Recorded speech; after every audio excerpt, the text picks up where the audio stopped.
Hi, welcome back guys. This is your friend, Parallel DEKU, back with another fanfiction. This is the third part of What If DEKU of Class 1 Begot Harem. Now before starting, please give this video a like, and subscribe to the channel if you want more videos like this. Now let's get into the fanfic.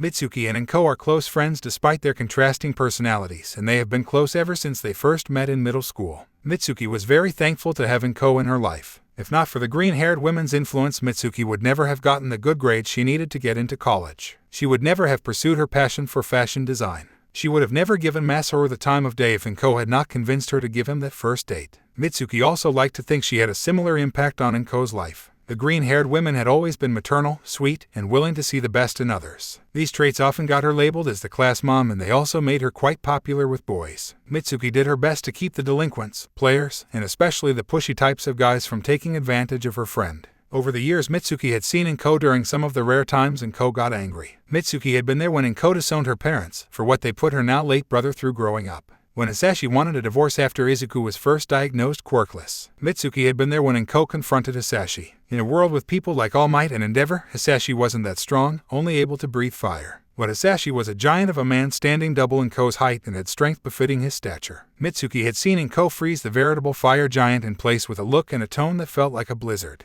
Hisashi left for America after the divorce was finalized and has been sending child support on time without complaint ever since. The bastard had got what he deserved, in Mitsuki's opinion. Mitsuki was quite happy when Enko had changed her and Izuku's last names back to Midori after her divorce. So Mitsuki had seen firsthand how cold Enko would get when she was angry. Mitsuki was expecting the call to be about going shopping or maybe an invite over for tea. But the moment Mitsuki heard Enko's cold tone directed at her, she felt as if she had been dumped in the Arctic Ocean. When Enko had delivered her message and abruptly hung up before she could respond, Misaki felt a shard of dread appear in her gut. Mitsuki had made a beeline to the backyard, where Katsuki was doing yard work as part of his punishment for the stunt he pulled in the cafeteria. Mitsuki had yelled at the boy to get in the car, not even bothering to let him change out of his dirt-covered clothes. Katsuki, in his normal reaction, yelled right back, calling her a hag, and tried to argue with her. Mitsuki was having none of it. She dragged him by the ear into the car. On the drive, Mitsuki had tried to pry what he had done to anger Enko. The boy's eyes did widen in realization, giving away that he had an idea of what this was about. But he just turned away with a glare and stayed silent the whole drive over, no matter what she said. Her dread only grew when Principal Nezu was waiting for her at the school's entrance. Now she was waiting in front of the principal's office for Enko to arrive. Katsuki had taken a seat and proceeded to stew, grumbling under his breath.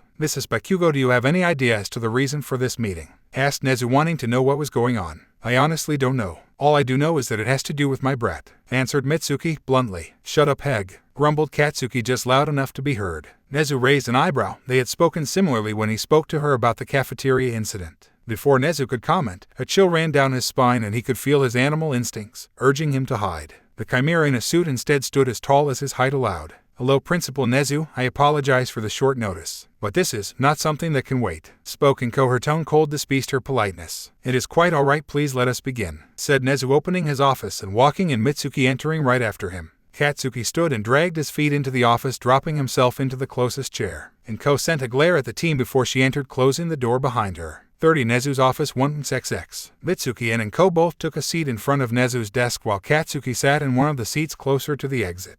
"I'll get straight to the point. Katsuki has been bullying my Izuku for years," stated Enko, bitterness laced in her words. Katsuki cursed the girls of Class B under his breath, guessing they were the cause of this. "What, Enko, what are you talking about? I know Katsuki has his issues," but yelled Mitsuki, defending her son on instinct. "Watch," spoke Enko, silencing the blonde as she pulled out her phone and played the video for the two. Mitsuki was in shock. She immediately recognized Kazuko. She did not want to believe what the boy was saying. She hoped really that maybe Kazuko was lying to mess with her son. But then her boy matched over and started confronting the girl and his friend. Mitsuki had an inkling of what Kazuko was going to say before her son interrupted. She sat there in silence for a moment, letting it sink in what her Katsuki had done to her sweet godson. Nezu, having experienced the cruelty humans were capable of, wasn't as surprised. He was just anger. However, he placed his anger aside to remain rational and not allow his emotions to lead to hasty decisions. Mitsuki's shock and disbelief quickly turned into anger. "Is this true? Have you been doing those things to Izuku?" yelled Mitsuki as she locked eyes with her son. Katsuki clicked his tongue and didn't speak, only angering his mother further. "Katsuki Bakugo, you answer me this fucking instant," cursed Mitsuki, demanding answers from her boy. Katsuki was going to tell her off and bullshit her until Enko looked at him. "Answer her," spoke Enko, not raising her voice. She didn't need to. The look she gave the young man was enough to cause the lies he'd been planning on spewing to die in his throat. "What the big deal?" It's just Deku, spoke Bakugo. It wasn't a confession, but it was close enough for Mitsuki. She stood from her seat and glared at her son. You stupid brat. I thought I raised you to at least understand that heroes protect others. I trusted you to keep him safe, thinking some of the other kids were targeting him. Yelled Mitsuki's disappointment and anger in her tone. She just got a heated glare from her son in return. Shut it, hag, yelled Katsuki, standing out of his chair. He was so focused on his mother he did not see Inko stand and close the distance between them. Slap. Katsuki was so blindsided by the slap Inko had given him that it knocked him back into his chair. His cheek stinging harshly and a red handprint near immediately began to form. That's my baby boy, you tormented for your twisted reasons. You stay away from my son. You're no hero and never will be in my eyes, said Inko. Her tone was full of ice that added extra bite to her words. Young Bakugo, the big deal is that if I was aware of this beforehand you'd have never been allowed in this institution, added Nezu in a deadly serious tone, drawing the attention of the room's other occupants. Brat, you are in so much trouble. You think your current punishment was bad for what you did in the cafeteria. It will be paradise compared to one I have planned, said Mitsuki, already planning out what punishments to add on top of all the extra choirs and revoked privileges she had going. Speaking of the cafeteria incident, I want Katsuki expelled for that, stated Inko. Her tone was casual, sweet even despite the look on her face being able to strike fear into a polar bear. Inko's words caused Katsuki's eyes to widen. The boy knew that if he was expelled from UA it would be a major setback on his path to becoming #1. Being accepted into another hero school would be next to impossible. His only options would be to have a pro make him an apprentice or to go solo and try to get his license directly. His rightful ascension to the top could be delayed by years. Inko, said Mitsuki, her tone as if she had been physically struck. Do not call me that. I trusted you. Both of you, spoke Inko coldly as she glared at the two blondes. When it was clear she wouldn't receive mercy from her friend, Mitsuki turned to Nezu and bowed her head to the principal. Please don't expel my boy, pleaded Mitsuki, begging the bear, rat, dog thing on for her son's future. Katsuki was shocked. He had never seen his mother bow her head to anyone, let alone beg. Young Bakugo, please go wait outside, said Nezu. Deep down Katsuki began to fear. He did not feel guilt at his actions. However, he did regret that he did not conceal his actions better. If I had just dragged that loser somewhere more secluded, or waited till after school, thought Katsuki, thinking if those bitches didn't get the chance to get involved he could have beaten the answers he wanted out of Deku and ideally gotten the loser to quit school. The blonde boy walked out of the room quietly without fuss. He focused what brainpower he was not currently dedicating to anger to planning his next move. He was considering if there was a way for him to get back at Izuku and his friends without getting into trouble. Nezu did not start to speak until after Katsuki had stepped out and the two mothers had taken their seats once more. I will be having an official police investigation opened on Aldera Junior High School to look into their misconduct. Hound Dog was already looking into the school on his own and has already found some discrepancies that would suggest them covering up incidents and showing favoritism to select students. What he has found and what you brought to me should be enough to get one started,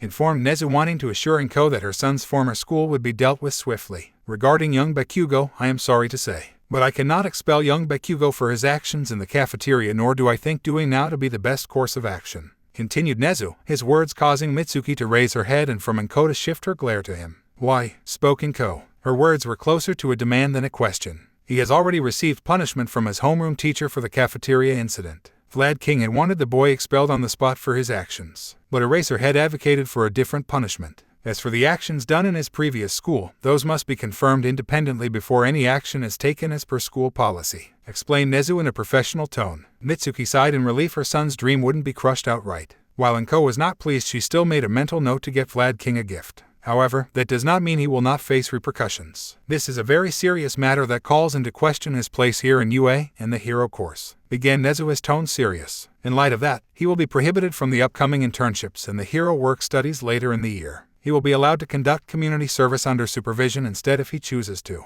His access to school facilities to train will be revoked unless it is part of a class. His position in the hero course will be on the chopping block as well. If any of the teachers want a student in another course transferred to the hero course, Bakugo will be kicked to Gen Ed. In addition, the boy is banned from using his quirk outside of designated training areas. Bearing self-defense, any use of his quirk will cause him to be kicked to Gen Ed or expelled outright if he tries to harm another student outside of spars, continued Nezu. Mitsuki was about to speak up and complain, but the principal cut her off. Katsuki will still be allowed to participate in the festival. I must stress his behavior from now on must be nothing short of perfect. If he so much as swears, he'll be kicked to the Gen Ed course immediately. He will be required to have regular sessions with Hound Dog. These sessions will continue until Hound Dog believes Katsuki's attitude has improved, spoke Nezu. Mitsuki was a little happy the sports festival was very important to her boy. Even if he could participate in the internships, it would still get his name out and a pro might take him as an apprentice if he does end up expelled. Should young Bakugo be sent to general education, he will not be allowed back in the hero course or allowed to participate in any licensing exam. Until the investigation into his middle school has concluded, he has shown improvement in his attitude and he has re-earned his spot in the course, explained Nezu.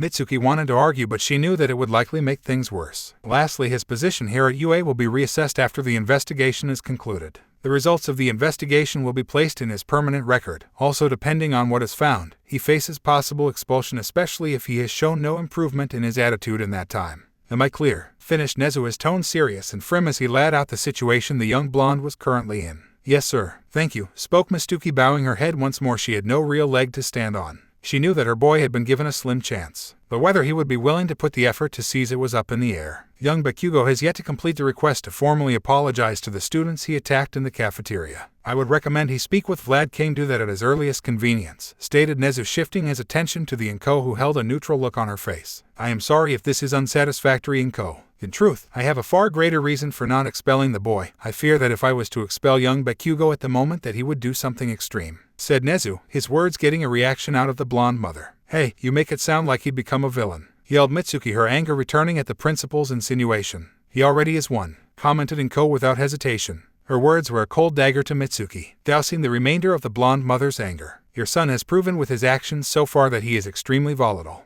He believed his actions during the cafeteria incident were justified. In addition, he showed a casual disregard for the seriousness of his actions. I have also spoken with his classmates. They unanimously described him as short-tempered, disrespectful, arrogant, and that he is quick to use his quirk to threaten others. According to some of his teachers, he has shown disinterest in class for any part of being a pro-hero that does not involve battle or conflict, commented Nezu, his eyes narrowing at the blonde woman. So yes, I fear if I were to expel him that at best he'd become a vigilante, likely causing excessive property damage, endangering civilians, and causing unauthorized fatal damage to villains. At worst, I believe he'd become a villain, possibly even targeting young Izuku in some twisted pursuit of revenge, admitted Nezu, explaining his fears as he passed the women a folder with some complaints from students and reports from his teachers about his behavior and attitude. The contents of the folder didn't bother Mitsuki much. She knew her boy was short-tempered, disrespectful, and aggressive, more so than she had been at his age. She expected it to affect people's opinion of him much like how her attitude did when she was young. However, she did not think her boy was any worse than how she acted. After all, he had plenty of friends growing up. She thought he at least made a few friends in his class. But as she skimmed through the folder, she quickly discovered that not a single one of his 19 classmates had anything positive to say. Not a single classmate tried to defend him.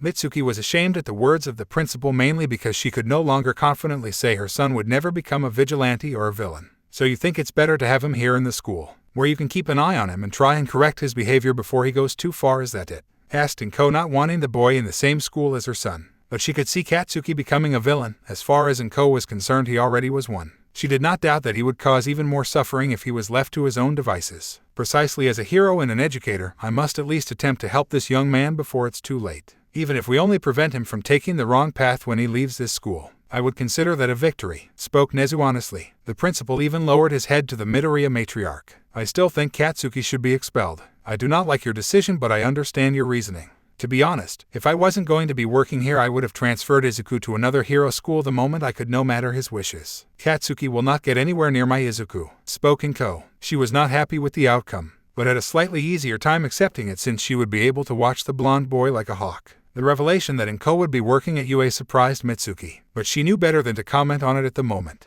That is an understandable demand. It may not be possible for the festival, but bearing that it should be a simple task to keep them apart. Vlad King has been attending lunch with the students ever since the cafeteria incident. Everyone on the staff will be informed of the situation, and once you join the staff I will personally keep you up to date, replied Nezu. Inko sighed, some of her cold fury leaving her. I don't like that Katsuki may use the festival as an opportunity to hurt my baby. But since my baby will be able to fight back and the teachers will stop anything from going too far, I'll accept it. I'd like Izuku to also have regular sessions with Hound Dog to help him work through the damage Katsuki caused. I'd also like to talk with Katsuki's homeroom teacher if that's alright, said Inko, knowing that having Izuku see the registered psychologist regularly would be a good idea. I thank you for accepting my decision on this matter despite your reservations. Arranging sessions with Hound Dog is a simple matter, and I'll call Eraserhead to the office right away. He should be informed on this situation first anyway, replied Nezu sincerely as he sent a quick message to the sleep-deprived pro-hero who he knew was at his desk napping.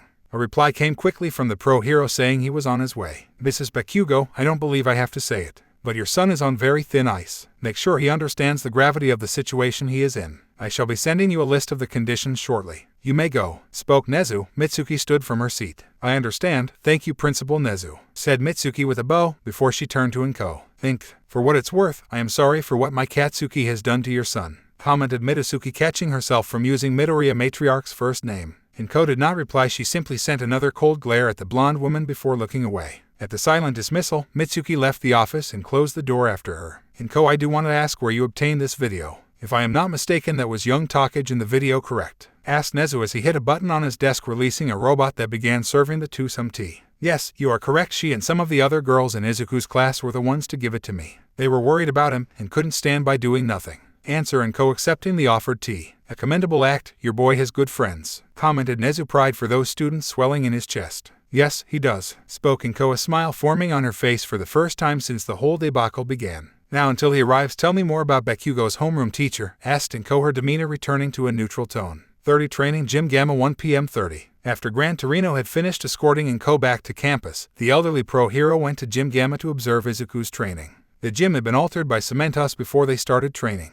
The concrete floor had been sunken down, creating a pit with several freestanding walls and obstacles strewn throughout. Gran stood beside a deflated Yagi as he observed Izuku. The current bearer of OFA was bouncing around the pit, battling against dummies that were under influence of Andy's quirk. The dummies were made of differing materials, from ballistic gel to stone, to metal, to plastic, and more. All of them had sensors in them feeding data to the vice principal's tablet. The vice principal stood in the middle of a 6-foot circle drawn on the floor of the pit. Izuku was tasked with preventing the dummies from entering the circle without using too much force. How's he doing? Asked Gran. All Might glanced at his old teacher. He's been having some trouble. He's not putting enough force to take them down, so he has to work harder to keep them away from the circle. We've had to restart a few times already. I think doing that psyched him out. Respond All Might, gesturing to a headless dummy made of gel that was in the corner of the pit. Fake blood seeped out of the dummy. That'll do it. It's only the first day. I don't expect him to get it right away. How did his strength training go? Asked Gran as the boy delivered a half-hearted kick to the gut of a dummy. The crash test dummy was stunned and knocked to the ground, only for it to stand and continue its mission.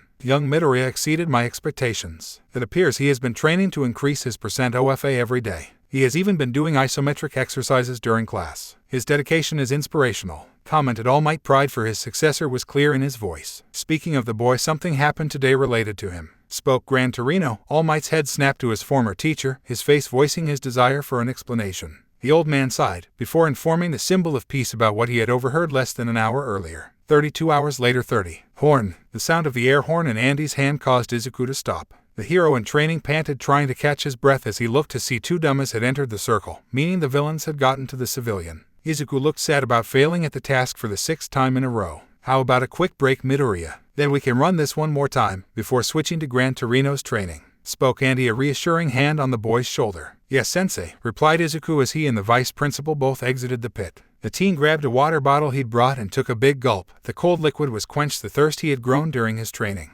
His mind moved at a rapid pace, thinking about how he could improve. The doors to the gym opened and his mother stepped in. Mom, spoke Izuku, confused at why his mother was here. Izuku, called out Inko as she ran to her son, pulling him into a tight hug, burning her face in his chest. Izuku returned the hug, especially when he noticed that she started crying. Mom, what's wrong? Are you okay? Questioned Izuku, his confusion turning to concern. I'm sorry, Izuku. I'm so sorry for not doing more, for not, spoke Inko, meeting her son's concerned eyes with her teary ones. What, Mom, what are you talking about? Asked Izuku, trying to calm his mother down. I know, Izuku. I know what happened in Aldera. I know what Bakugo and the other kids did, answered Inko. Izuku was in shock, not expecting this. What? How do you know? Whispered Izuku, his heart threatening to break out of his chest. His mother whipped some of her tears. I learned about it from your friends. Sweetie, I'm sorry you had to go through all that, said Inko, genuinely remorseful. No, Mom. I should be the one apologizing. I'm the one that was hiding it from you, spoke Izuku, feeling years of guilt for lying to his mother pile in his gut. No, I knew something was going on.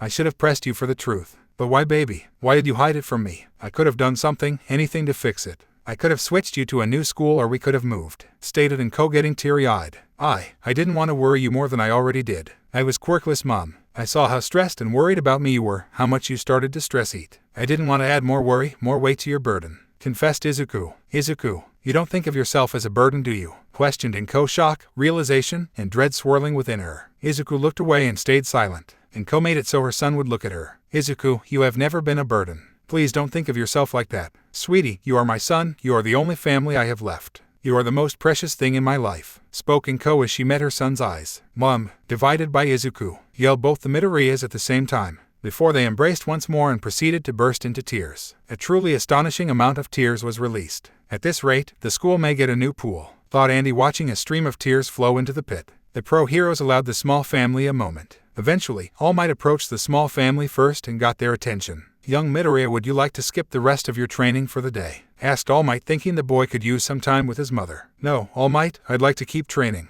Is that okay? Spoke Izuku, rubbing the tears out of his eyes. Very well. Ms. Midoriya, will you be observing? Asked All Might politely. Seeing her all teary-eyed makes me want to comfort her, thought All Might, doing his best not to blush. You can call me Inko, and I'd like to help if I can, answered Inko with a smile. Before All Might could become tongue-tied by the women's smile, Andy spoke up. That can be arranged. You will motivate Izuku better than us, commented Andy, leading the woman into the pit, placing her in the circle drawn on the floor. Izuku also followed them, standing in the start position. Same rules as before. Izuku neutralized the villains while preventing them from entering the circle and harming the civilian, stated Andy as he stood between All Might and Torino. The dummies that had been idly standing against the walls of the pit all took a step forward. Help me, called Inko in the same way she did when playing with Izuku all those years ago. Don't worry, cause I am here, yelled Izuku, powering up full cowl and jumping toward the foes. 30 Sports Festival Arena. Days later. 30. Izuku was rushing back to Class 1B's waiting room. He had been talking with All Might and his mother. The two adults were wishing him luck and trying to reassure him about the upcoming events. He entered the waiting room and surveyed his classmates. Nervous energy permeated the room. Most were broken up into their normal friend groups. A smile spread on his face as he made his way to his friend group.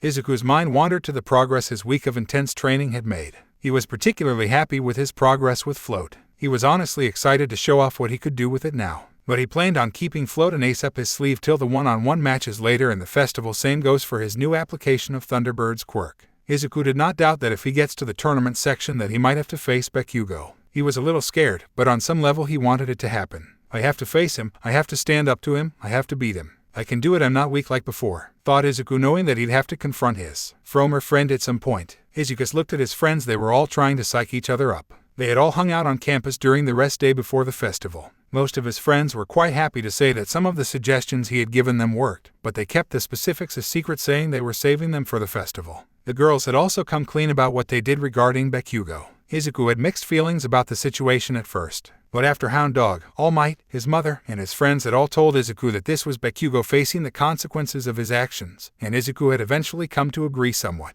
The girls had also been happy when Izuku had relayed the punishment that the blonde bomber was facing. Setsuna in particular had started a bet among his friends to see how long it would take the blonde to slip and get kicked from the hero course. The losers would pay for a dinner celebrating the occasion. Ibara had warned of the evils of gambling but eventually joined in thanks to Setsun's silver tongue. The vine-haired girl ended up betting that Bakugo would slip during the festival. Izuku was also roped into the bet. The rest day ended with Izuku cuddling up with his girlfriends and relaxing. Izuku, where were you? The festival is about to start, asked Kendo as she stood and approached Izuku. My mom just wanted to give me a last-minute pep talk, answered Izuku, rubbing the back of his head. The light above the exit switched to green, which garnered the attention of all the students. That's our cue, get ready, remember your places, spoke Kendo as the class stepped into the hallway, all standing in neat columns with Kendo and Izuku leading them. Izuku looked at his classmates. Some were nervous like Kanoko, who stood right behind him, others like Tagaru were confident, and some like Yui were impossible to read. Let's do our best everyone, give it your all, stated Izuku, fist raised. Yeah, cheered the majority of the class, also raising their fists, as they followed their class reps to the main tunnel, getting in line behind Class 1A. The crowd was roaring with so much power some of the students could feel the crowd's cheers. All right, everyone here in the stand and at home watching. It's time for the UA Sports Festival to begin. Are you ready? Yelled Present Mike over the PA system. The coward roared louder in response. Yeah, I'm Present Mike and I'll be the main announcer. Alongside me to provide commentary are my colleges in charge of the hero classes, Eraserhead and Vlad King, announced Present Mike from his position between his two friends. Why did I agree to this? Complained Eraserhead, clearly wanting to be taking a nap right now. I look forward to seeing the students' efforts, spoke Vlad, genuinely looking forward to seeing the students in action. Yeah, with that said, let's introduce our participants. Up Fist is Class 1 of the Hero course, make some noise, spoke Present Mike as class walked out of the tunnel by Ida and Momo. Next up, they've already had a run-in with villains, it's Class 1B, yelled Present Mike. Izuku and Kendo lead their class out of the tunnel. The crowd somehow got louder and more excited. Wow, there are so many pros here, commented Tetsu from his position behind Kendo. Behind the Hero course is our very own equipment extraordinaires, the support department classes C through J. Following them are the ones that keep any good agency or business running smoothly. We have the Department of Bussiness and Management classes K through R. Introduced present mic as the two departments marched out of the tunnel. Many of the support students were wearing support items of their own design. Last up we have the General Education Department classes S through Z. Make some noise for our competitors. Called present Mike, getting a big reaction he was asking for. Now I'll turn it over to our Master of Ceremonies, the R-rated hero Midnight. Spoke present Mike as Midnight in her hero costume struts onto a small stage on the field. The pro heroine swung the flail in her hand. The resounding snap it made was picked up by her microphone. The crowd grew quiet after the action. Alright, we'll be starting with the Sportsman's Pledge, which will be given by Hero Course students that scored the highest on the entrance exams practical. Izuku Midori, a rep of Class 1B, please step forward, announced Midnight, pointing her flail at the green-haired student. All eyes shifted to Izuku. The boy was anticipating this, but he was still nervous. Even do it, Izuku, whisper Kanoko from behind him. The boy glances back at her and the rest of his class. His friends sent him supportive smiles and thumbs up. Riao in particular simply sent him a nod.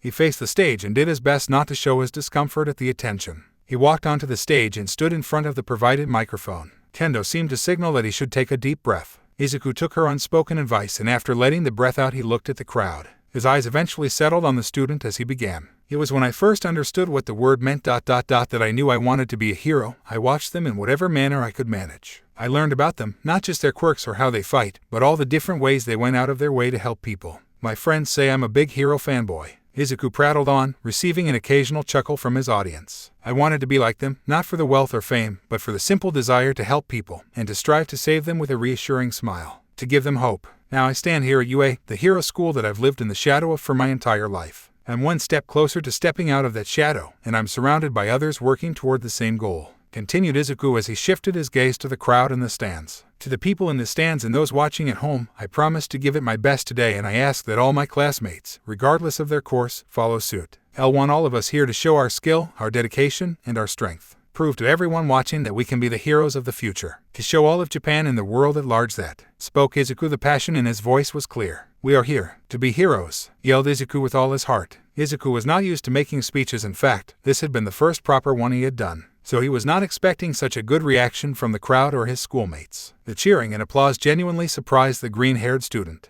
Yeah, that's what I call a pledge, sports fans, yelled present Mike, firing the crowd up even more. The well-spoken call to action, commented Vlad King with a smile, while Eraserhead, who looked like he'd rather be napping, decided not to comment. Such sincerity, such passion, this youth-filled display is turning me on, spoke Midnight into her mic, arms wrapped around herself, a visible shiver traveling through her body. Some members of the crowd seemed to like the display, while the more prudish members of the audience looked appalled. Midnight, spoke Andy over the stadium speakers, his tone clearly asking her to behave. The R-rated heroine just turned to the teacher's viewing area. She proceeded to blow a kiss to the booth as she struck a pose. She even threw a wink at one of the camera drones nearby before turning toward the student once more. Now, let's move on to our first event, announced Midnight as she gestured to the massive screen which displays a roulette wheel that spun around. The crowd watched with bated breath as it slowed down and eventually stopped at an event. And our first event is the obstacle course. Students will make a full lap around the stadium, and various obstacles have been placed around the course. Only a limited number of students will be able to move on to the next round.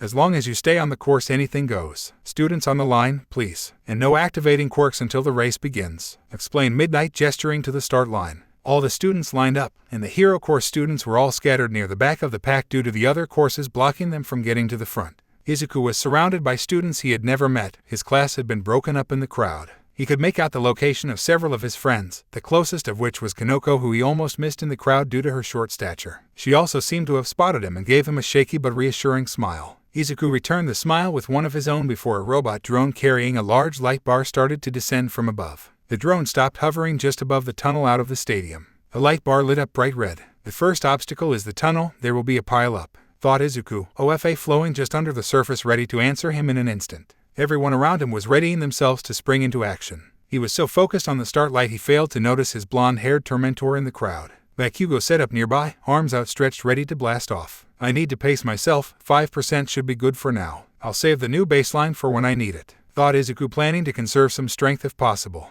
When the light began to change, a tone was played reminiscent of an old racing game series featuring a certain Italian plumber. The moment the final tone rang out and the light went green, the students all moved. Full cowling 5%, thought Izuku, green lightning arcing over his body. BOOM. The moment the light went green, Bakugo let out an explosion that propelled himself up and over the majority of the crowd, landing him closer to the front of the pack. This blast accidentally had the effect of interrupting Izuku and several dozen other students nearby, knocking many over and causing others to have a coughing fit due to the smoke. Izuku had gotten off lightly as he had been able to activate OFA just before the explosion. Several students rushed past him trying to catch up. The green lightning danced around his form as he ran for the tunnel. Just as Izuku predicted, the tunnel had become a bottleneck. Most of the students were packed like sardines, all trying to muscle their way through the passage. Just as Izuku was reaching the tunnel, he saw the ground freeze, locking the other contestants in place. Izuku jumped and started bouncing from wall to wall in the tunnel, avoiding the coward and ice entirely. He passed over several of his classmates and almost collided with Setsuna as the green-haired girl rose out of the crowd with her quirk. As Izuku exited the tunnel, he could hear Bakugo yelling in anger at being passed.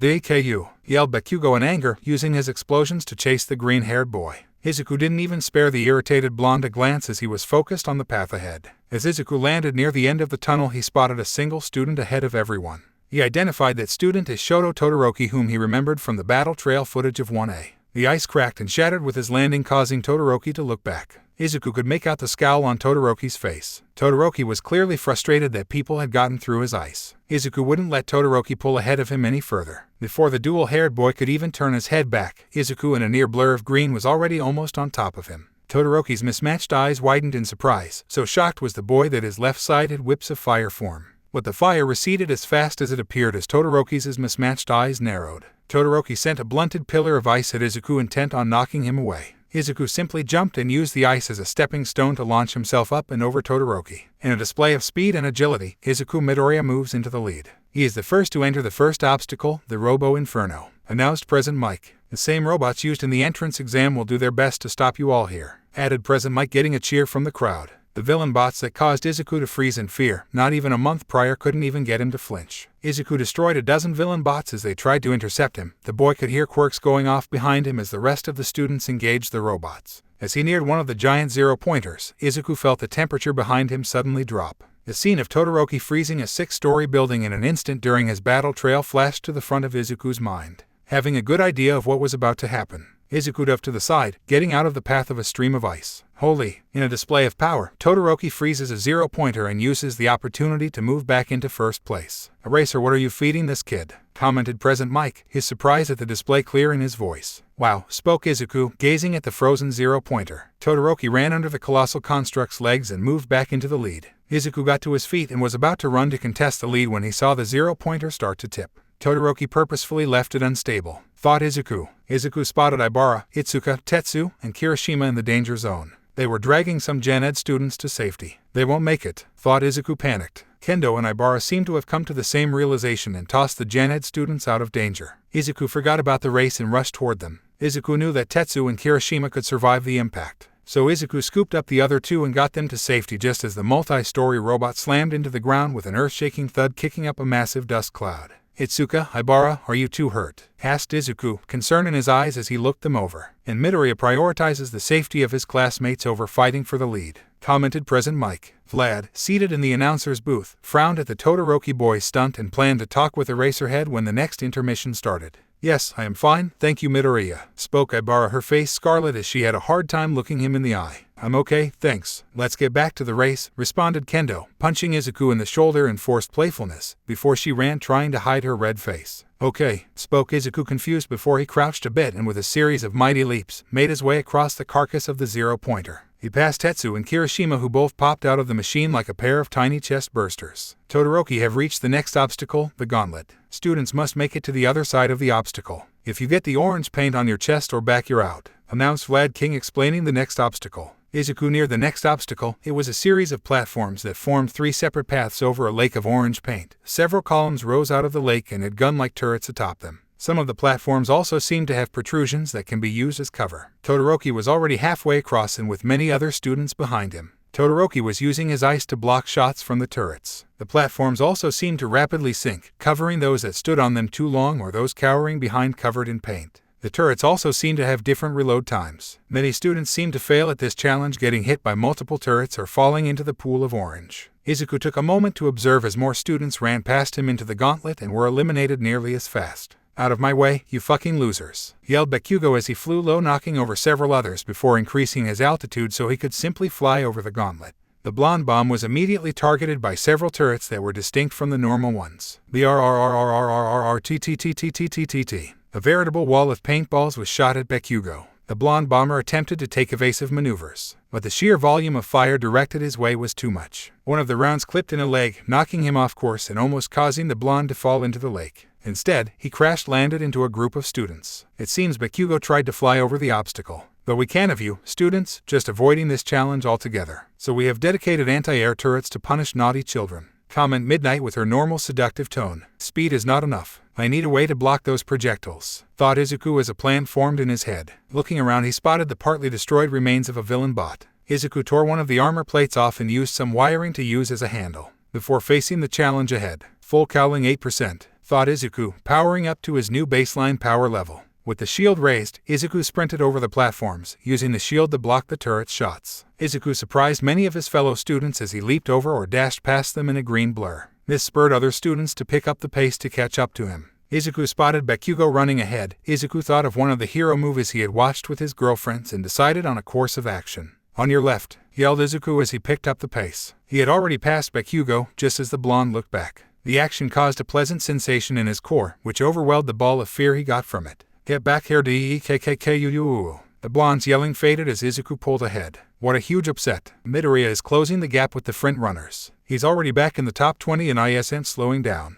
And looks like he picked up a shield to help with the gauntlet, announced Present Mike yelling into his microphone. Midoriya has shown an ability for thinking outside the box, and it would seem several other students are following his example, commented Vlad King, bringing attention to several students also using shields salvaged from villain bots. Izuku moved forward, passing Mina and Rin. Todoroki and several of the fastest students had all already exited the obstacle and were approaching the next. The students have reached the final obstacle, the hurdles, and behind them is the finish line. Yawn, I need a nap, spoke Eraserhead in a tired voice. Come on, Eraser, put more energy into it, commented Present Mix, complaining about his friend's lack of enthusiasm. Izuku noticed a series of 5 walls in the distance that progressively grew taller, with the final one being half as tall as the zero-pointer. The taller ones appeared to have hand and footholds for climbing. Suddenly, one of the support students that was climbing the second wall was engulfed in a bright pink explosion. They landed on a cushioned mat located at the base of the walls. Be careful, some of those handholds are booby-trapped. You'll have to move slowly in order to spot them, spoke Present Mike, warning about the hazards of the obstacle. Several more explosions occurred, and most of the students climbing slowed down to avoid getting knocked off of the walls. Those students capable of the flight made use of it to avoid. Izuku made quick work of the first 3 walls, as they were short enough that he could leap over them with only a few jumps. When he reached the top of the 3rd wall, instead of climbing down like the other students, Izuku jumped off of it, leaping across the gap between it and the next wall. The successor of OFA landed more than halfway up the 4th wall. He made a mental note of how thin the walls were as he made it to the base of the 5th and final wall. He could see Todoroki, Riao, Pony, Setsuna, and several other of the front runners were on the final wall with multiple students interfering with each other to get first place. Placing his hand on the wall, he was about to start climbing before an idea struck him. After judging the strength of the wall, Izuku moved to near the edge of the wall. He took a breath, focused on the ball of lightning in his chest, and called forth more power from One for All. Full cowling 10%. Thought Izuku as more power surged into his system, pushing him to the current upper limit he is able to harness without immediately breaking his bones and body. The green-haired teen cocked his leg back and sent a devastating kick into the wall. Wind and dust kicked up on both sides of the wall, and the students climbing the obstacle felt the impact. What was that? Did the Kool-Aid Man show up? Spoke Present Mike, astonished, as the camera drones all shift to focus on the cloud of dust. That's Midoriya, replied Vlad, throwing a smug smirk at Eraserhead. A green blur ran out of the dust nearest to the finish line. When the dust cleared, a large hole in the wall was revealed. The hole was surrounded by many cracks in the surface of the wall. Even after he powered down to 8%, Izuku still felt a faint stinging sensation in his leg as he ran for the finish. Midoriya has bypassed the last wall and is now in the lead. He's in the home stretch and it doesn't look like anyone will be able to catch up, announced Present Mike as the crowd's cheers reached a fevered pitch. Izuku looked back to see Ida and some other students using the hole he made in the wall. DEKU, screamed Bakugo, flying over the wall, murder and rage in his eyes. He was followed by several other students capable of flight. But it was too late for anyone to catch up. Izuku was already over the finish line before anyone could even think of closing the distance. And Midoriya slides into first place in the first event. This kid is one to watch out for, folks, yelled out Present Mike as the music began to play and the massive display screen showed a picture of Izuku's smiling face. I did it, I got first. I can do this, I can win the whole thing. I will win the whole thing, thought Izuku with a smile as he caught his breath. He had gotten first and the crowd was cheering wildly. and in second is Takage. Looks like she pulled ahead at the last moment. Ida comes in third, Todoroki secures fourth place, and Bakugo enters in fifth. Announced President Mike. Setsuna pieces herself back together in front of Izuku. Setsuna, are you okay? Asked Izuku after he noticed that the lizard girl was literally smoking. Setsuna just showed him some of her hair that was burnt. I'm fine. The asshole just ruined my hair, complained Setsuna, muttering about having to cut some of it. I made him pay for it on placing first, by the way, commented Setsuna with a smile, placing an arm over his shoulder. She glanced back to see a glaring Todoroki and the fuming Bakugo. The latter bent over in discomfort. She sent Bakugo a smirk before leading Izuku away. Also, you've gotten more control of your quirk, haven't you? Questioned Setsuna. Why yeah, I can use more power without breaking anything.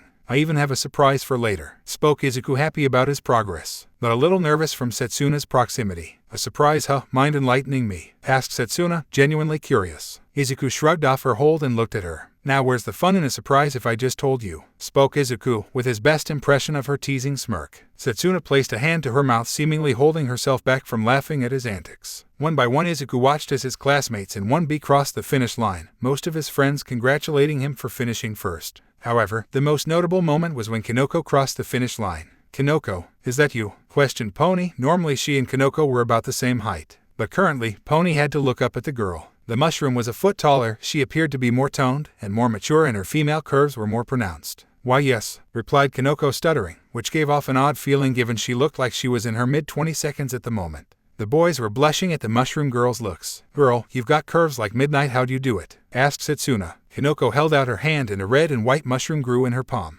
Izuku and his friends blinked in confusion at the item, until they recognized what it was. Kinko, is that a super mushroom? Questioned Tetsu, not totally believing it. Why yes, Izuku thought I might be able to make fictional mushrooms, and he was right, answered Kinoko. This amazed her classmates and caused the more clever of the group to realize the true extent of Kinoko's quirk. The group all glanced at Izuku, who was muttering to himself about the topic. However, before one of them could comment on this, yoink, spoke Kami as she grabbed the super mushroom from Kinoko's hand and bit into it. Kami suddenly gained a foot in height, she gained more muscle tone, and somehow she became more of a bombshell. Several of the males from the other classes around them got nosebleeds. Hey, Izu, you think this will be how we look in a couple of years? Asked Kami, pulling Kinoko into a pose along with her. Quit fooling around, we are on national television, admonished Kendo, bonking the American girl lightly on the head. Kami let out a small "oh" as she flashed red and returned to normal. It seems that any physical damage enough to cause pain will reverse the effects, spoke Izuku, noting down the observation in his notebook. Before his friends could question where he got the notebook and the pen, Midnight cracked her whip, silencing the stadium and gathering everyone's attention. All right, everyone has crossed the finish line. The first 42 students to cross the finish line will move on to the next round, began Midnight, her words causing those that didn't qualify to exit the arena. The next event will be a cavalry battle. Listen up while I explain the rules, continued Midnight as she explained the rules for the event. Izuku was already thinking about who he wanted on his team. Each contestant will be assigned points based on where they placed, with 42nd place being worth 5 points, 41st being 10 points, and so on. Teams will be worth the total of the team's points. The only exception is first place. Izuku Midoriya is worth 10 million points, announced Midnight, point her whip at Izuku. Suddenly all eyes were on Izuku, and many of them looked at him as prey to be hunted. Izuku wanted to find a hole and hide in it, but instead, he stood straight, squared his shoulders, and let OFA flare to life for a moment, caused some of the support and Gen Ed students to take a step back. Snap went Midnight's whip, catching the students' attention once more. You'll be given 15 minutes to form teams of at least 2 and a max of 4. This time starts now, announced Midnight. At her words, the competitors scrambled, trying to get on a team they thought would secure them a path to the next round. Izuku already had a plan in mind. He just hoped his choices weren't snatched up. If that became the case, he was already forming plans B through F in his head, just as Nezu taught. Making a beeline toward his first teammate, Izuku saw several other students approach her, so he called out first. Setsuna, I need you, spoke Izuku, not noticing how that statement sounded. Okay, responded Setsuna in a surprisingly muted tone, hiding her face under the guise of checking her hair for more damage. Great, thank you, we just need one more person to make this work. Come on, stated Izuku happily. Setsuna simply nodded as she followed behind Izuku. Kami, have you joined a team yet? I need you on my team, asked Izuku, approaching the girl from behind. She seemed to be talking to that tired-looking guy from Gen Ed. When Kami didn't respond at first, Izuku turned her around and noticed a blank look on her face. Girl, you alright? Asked Setsuna, snapping her fingers in front of the girl's face, and got no response. Setsuna then pinched Kami's cheeks, which worked in snapping her out of it. The purple-haired boy clicked his tongue and walked away, which didn't go unnoticed by Izuku. Why? Oh hey, what's up? Spoke Kami in a tone as if she had just woken up. Gee, Earl, are you alright? You were staring into the distance. You missed Izuku showing his six-pack. Spoke Setsuna was clearly joking. But in all seriousness, what happened? Asked Setsuna. Izuku went red at the comment, while Kami gave a fake pout. Bummer. Anyway, I was just about to answer that guy's question and suddenly everything went all foggy. Spoke Kami playing along. Izuku coughed to get her attention. They had limited time. Please be on my team, Kami. Asked Izuku, kindly. Kami taped her pouty lips with a finger. Okay, I'll join. But you owe me a favor, Izu. Deal? Proposed Kami, sticking a hand out. Deal, responded Izuku in agreement, shaking Kami's hand and sealing the deal. Hey, Mr. 10 million, let me be on your team, shouted a pink-haired girl. She was wearing goggles and carrying a suitcase. She was also leaning so close to Izuku that they were almost nose to nose. Thankfully, Kami and Setsuna both intercede, separating the pink-haired girl from their friend's personal space. Who are you? Asked Izuku once he got his wits back. And why do you want to be on our team? Questioned Setsuna, who seems a tiny bit hostile. I'm Mei Hatsum from the support course. Everyone will be watching the 10 million points. I want to use you to show off my super cute babies to all the support companies watching.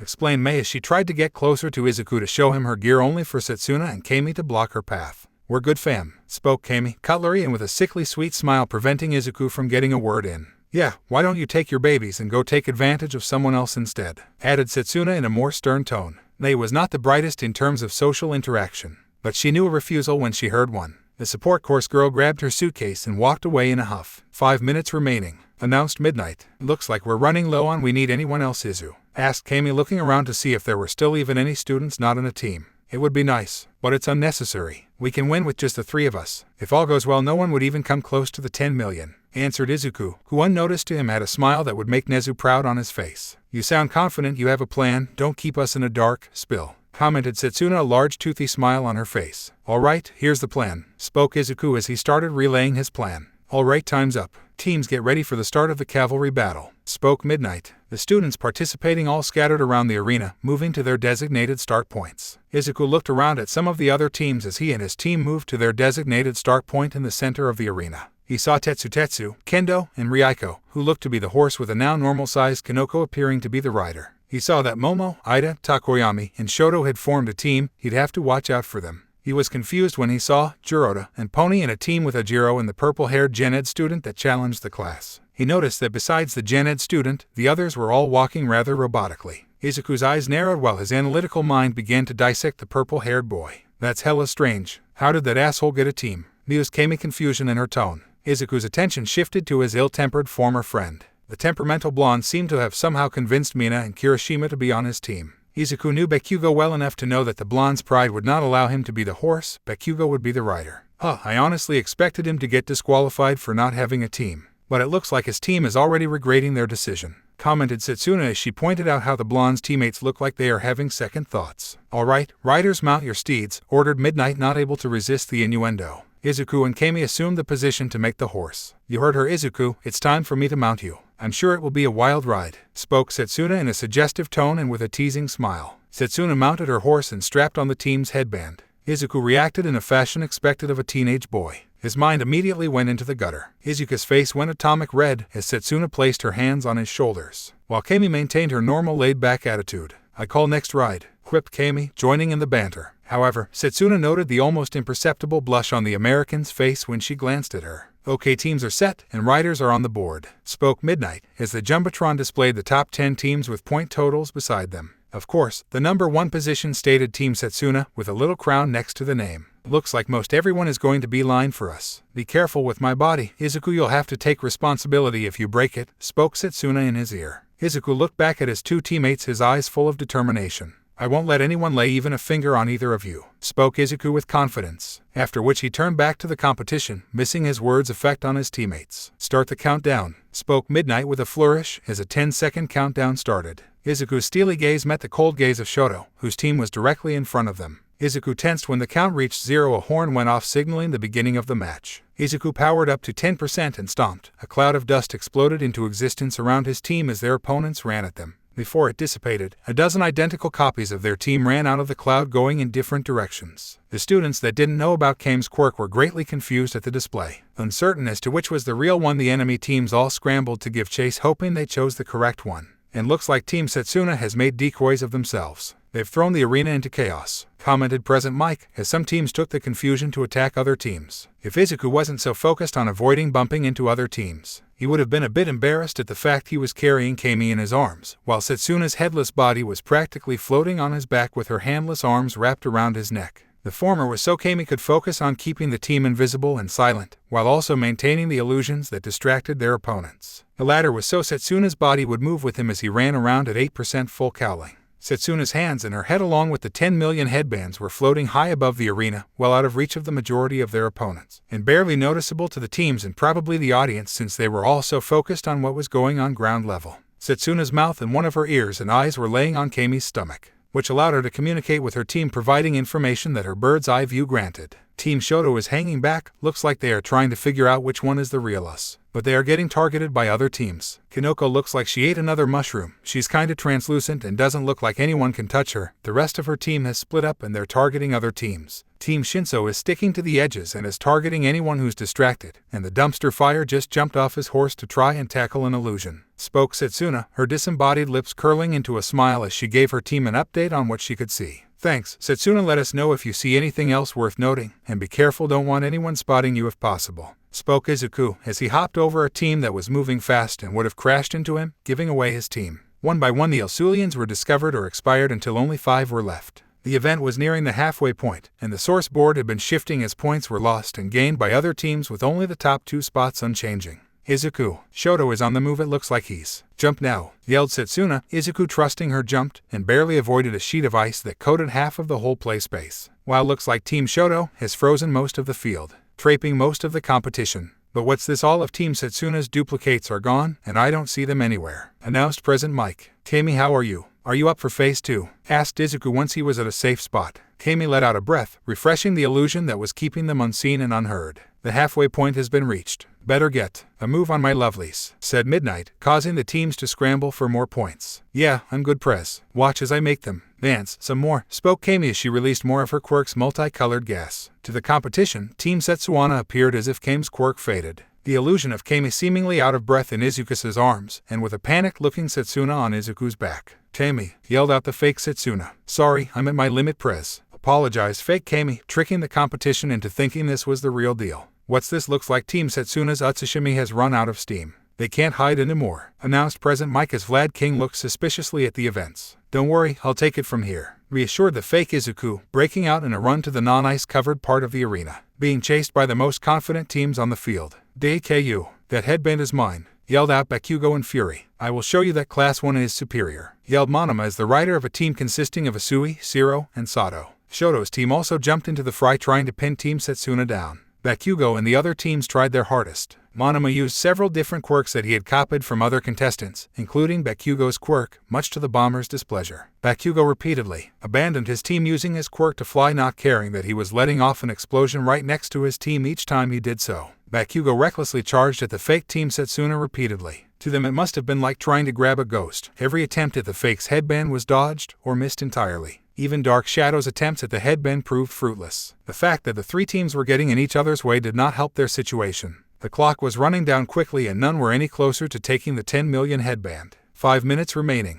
announced Midnight. Her words caused all but 3 teams to disregard the 10 million and start attacking each other. Teams Bakugo and Momo doubled their efforts to get the 10 million to no avail. Team Shoto hung back like a predator waiting for its moment, which came when the 2 blonde riders both cornered the fake Izuku's teams. Recipro burst, yelled Ida, blue flames coming out of his exhaust as he propelled his team at high speeds, right past the 2 blondes and the fake Team Setsuna. Both Shoto and Takoyami's Dark Shadow made a grab for the 10 million headband, only for their hands to pass through Setsuna's heads, disrupting the illusion's form. Team Shoto came to a stop and they, along with the 2 other teams, were dumbfounded for falling for the same trick twice. Sorry, boys, you never had a chance, mocked the fake Setsuna, with a cackle of laughter as the illusion vanished. It looks like Team Setsuna wasn't there at all, spoke Present Mike as Bakugo yelled in anger at being made a fool of. That's time, yelled Midnight. The cracking of Midnight's whip and the sounding of the air horn carried through the arena, signaling the end of the event. After the signal, the real Team Setsuna revealed themselves. We've been tricked, we've been fooled, and we have most certainly been bamboozled. Team Setsuna secures first place by sending us on a wild goose chase. They are moving on to the next round, yelled Present Mike as the crowd went wild at the display. Setsuna's disembodied parts reconnected themselves to the rest of her body as Izuku placed Kami on her feet. The team of 3 stood side by side. Kami and Setsuna each grabbed one of Izuku's hands and raised them like actors on a stage. They all bowed as one. Much to the ire of the pair of arrogant blondes, the show of camaraderie made the spectators cheer louder. In addition to Team Setsuna, Teams Koko, Shoto, Shinso, and Bakugo will all be moving on to the next event. But first, there will be an hour-long intermission, so get up, stretch those legs, and grab something to eat. As for me, I have a lunch date to attend, announced Midnight. Her words got the attention of some of the reporters in the audience. 30. The students filed out of the arena to head toward the student-faculty cafeteria so they could eat. Izuku and Pony walked side by side at the back of the pack. Pony still appeared deep in thought. Yeah, we made it. I'm so pumped for the final round. Thanks, Kanoko. It would have been a lot harder without you and that ghost mushroom thing, spoke Tetsu, slapping the shorter girl on the back, causing her to stumble. I didn't do that much, responded Kanoko shyly and without much confidence. Take more credit. We could focus on offense because you made yourself untouchable for most of the event. Take pride in that you guaranteed our spots in the next event, commented Kendo, praising the mushroom girl like she would a sibling. Kanoko smiled as Kendo's words sunk in. The mushroom girl stood a little straighter. Speaking of being untouchable, Setsuna, did anyone even come close to your headband? Asked Kanoko, looking over at the lizard girl. My head was way above the arena since the start, and with Kami hiding us, no one even came anywhere close to the headband the whole time, answered Setsuna with a toothy grin. Am I correct in assuming that your strategy was devised by Izuku? Questioned Riao, walking next to Kendo but kept glancing back at the strangely quiet Pony. Yeah, the Prez is the one who came up with the plan. I even get to cash in a favor from him for joining his team, answered Kami, already knowing what she wanted from the class president. As his friends and classmates discusses, Izuku looked over at Pony. His cherry and bubbly girlfriend was unusually quiet and distracted. Pony, are you okay? You're kind of quiet, asked Izuku in English, concern in his tone. His voice drew the equine girl's attention. Izu, I don't remember anything about the cavalry battle. I only remember someone asking me to be on their team. Then it's fuzzy, and when I came to it was over, replied Pony. She was distraught over such a gap in her memory. Izuku did not like the look currently on his girlfriend's face, wanting to cheer her up. As the group was passing a staircase, Izuku spoke up. Hey guys, I'm grabbing food with my family. I'll see you all later, announced Izuku, causing his friends to turn. Very well, Sir Midoriya, we shall see you after your meal, spoke Jiroda with a thumbs up. That is a great idea, Izuku. I should go eat with father, spoke Ibara as she pulled out her cell. When his friends turned away, Izuku grabbed Pony's hand and started to lead her toward the stairs. His eyes met Riako's and he gestured to the stairs with his eyes. His silver-haired girlfriend understood his unsaid message and moved to join them. Let's go talk, Pony. I think I know what happened, spoke Izuku as he met Pony's eyes and gave her hand a comforting squeeze. This proves to be quite effective. Izuku had a pretty good idea about what happened and who caused it. Izuku knew it was technically allowed in the competition since the teachers didn't disqualify him, and that Shinso couldn't be a worse guy than Bakugo. It didn't stop a part of Izuku from wanting to punch the guy's lights out for upsetting one of Izuku's loved ones. As the trio made their way through one of the secluded hallways in the stadium, they ran into All Might and Ko as they turned a corner. Hi Mom, greeted Izuku. Pony and Riao also greeted the Midoriya matriarch. Oh, sweetie, that was amazing. You got first in both events and you didn't even get hurt. But you scared me half to death when you ran toward that collapsing robot, even if you did it to save your classmates. I almost flooded the teacher's booth with worry, spoke Ko, fussing over her son, checking him over repeatedly for injuries. The display got a cute giggle out of Pony and a small smile from Riao. Sorry Mom, once I noticed they wouldn't make it to safety I jumped in without thinking, replied Izuku, happy that his training was producing such good results. You kids were amazing out there. The next generation of heroes looks bright with you kids, spoke All Might in his suit with a smile and a laugh. All Might, why are you here? Are you going to eat with us? Asked Pony, her horse-like ears poked out of her hair and twitched. Precisely, young lady. Ms. Midoriya has made a small feast and was kind enough to invite me. We have a room set aside just down this hall, explained All Might, pointing at a door behind him with his thumb. You girls can go right in and start. We'd like to talk to Izuku in private for a moment, spoke Ko with kindness. Of course, Ms. Midoriya, and sorry for our unannounced intrusion, spoke Riao politely. With a bow, Pony mirrored the action. No sense, you're more than welcome, and please call me Ko. Oh, and I have some of those apple crisps you seem to like, Pony, spoke Ko with a bright smile that nearly caused the symbol of peace to blush like a love-struck high schooler. The mention of her favorite dessert brightened Pony's mood considerably. Pony and Riao thanked Ko and moved toward the room to give them some privacy. With the girls gone, All Might placed a large hand on one of Izuku's shoulders. I asked you to make a splash and you certainly delivered. You're the talk of the stadium and the internet, spoke All Might, showing the boy a popular hero news website that was covering the festival. He was mentioned several times and some of the highlights from the two events were already being discussed. I don't believe it, spoke Izuku, not believing that he was the hot topic on one of his favorite hero news websites. Believe it and take pride in what you've accomplished so far. Do your best in the last round and remember your mother and I are so proud of what you've accomplished regardless of if you don't win the tournament. spoke All Might with pride in his eyes. Izuku's eyes began to water. He was touched by his mentor's words. Hey, what did I tell you about the waterworks? Spoke All Might as Inko pulled out a hanky and passed it to her son. Sorry, spoke Izuku using the hanky to wipe his eyes, as All Might let out a good-natured laugh. No problem, my boy, spoke All Might, removing his hand from the boy's shoulder. Sweetie, are you still certain about the announcement? We can always cancel it or postpone it, spoke Inko, clearly still having reservations about the plan. Yeah, Mom, I'm certain. I'm going to win the tournament and we can make the announcement just as we planned, spoke Izuku, conviction in his voice. Well said, now let's go eat. You'll need plenty of energy for the last event, advised All Might as the three moved to go eat. Unnoticed by the adults and teen, someone had been eavesdropping and the dual-haired boy's eyes were wide.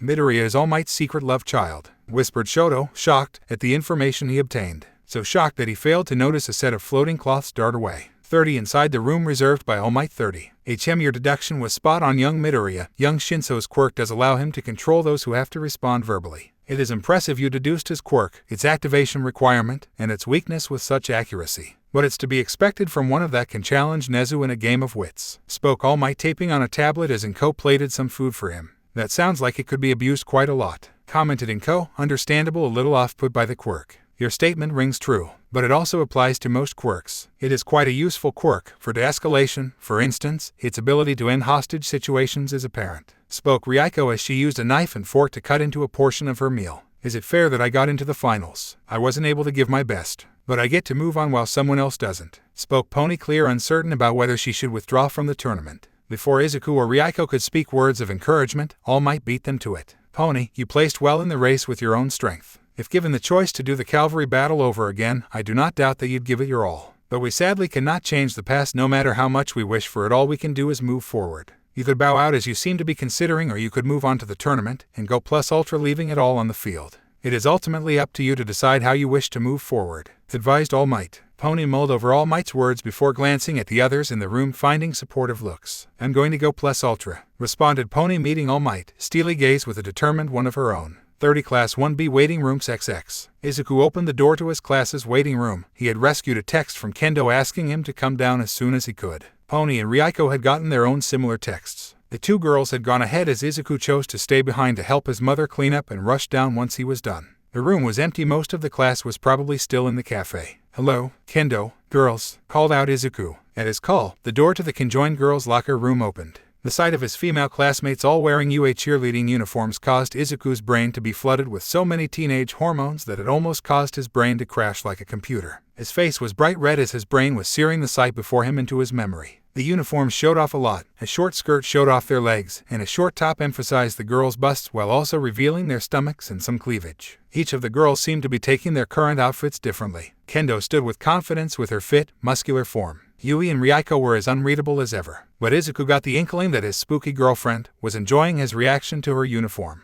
Kanoko and Ibara both looked embarrassed and did their best to hide their forms from Izuku's view. They were in stark contrast to Kami and Setsuna, who seemed to be quite enthusiastic in the uniforms and were pleased with the reaction he was giving. Finally, Pony looked absolutely adorable in her uniform. Hey, ladies, I think we broke our class leader. He's getting better at least. I expected him to faint the moment he saw us, teased Setsuna, closing the distance in order to get more teasing at the green-haired boy's expense. She was clearly quite happy about how she looked in the outfit. Setsuna, behave, spoke Kendo sternly, grabbing the lizard grab by the scruff of her uniform. What's going on? Why are you all dressed up like this? And where did you get the uniforms? Questioned Izuku as he tried his best to focus only on his female classmate's eyes. We're going to have a cheer battle, spoke Kanoko, using her pom-poms to cover up her stomach. Cheer battle? I don't remember that being part of the program, commented Izuku, trying to recall mention of such an event in the student council meetings leading up to the festival. Kosai, Sen, and some of the boys in class want to let us and the class of girls know about it during lunch. It's a last-minute addition by the faculty, explained Kendo, her tone conveying that she had doubts. As for the origin of the uniforms, Yaoyorozu provided them by use of her quirk. She stated they were ours to keep as a memento of the festival,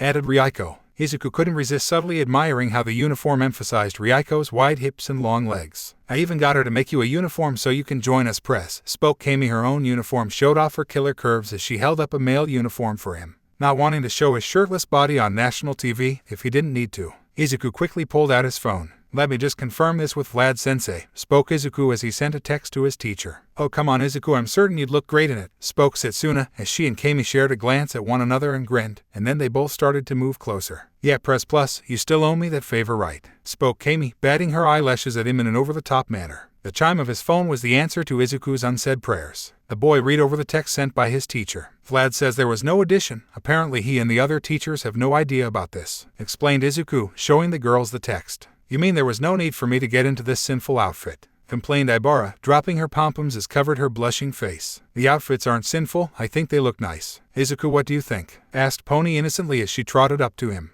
Izuku was blown away by how adorable Pony was in the uniform, and had to actively resist the urge to pull her close and kiss her. But from the look in her blue eyes, Izuku knew this would not be the last time he saw her in that cheer outfit.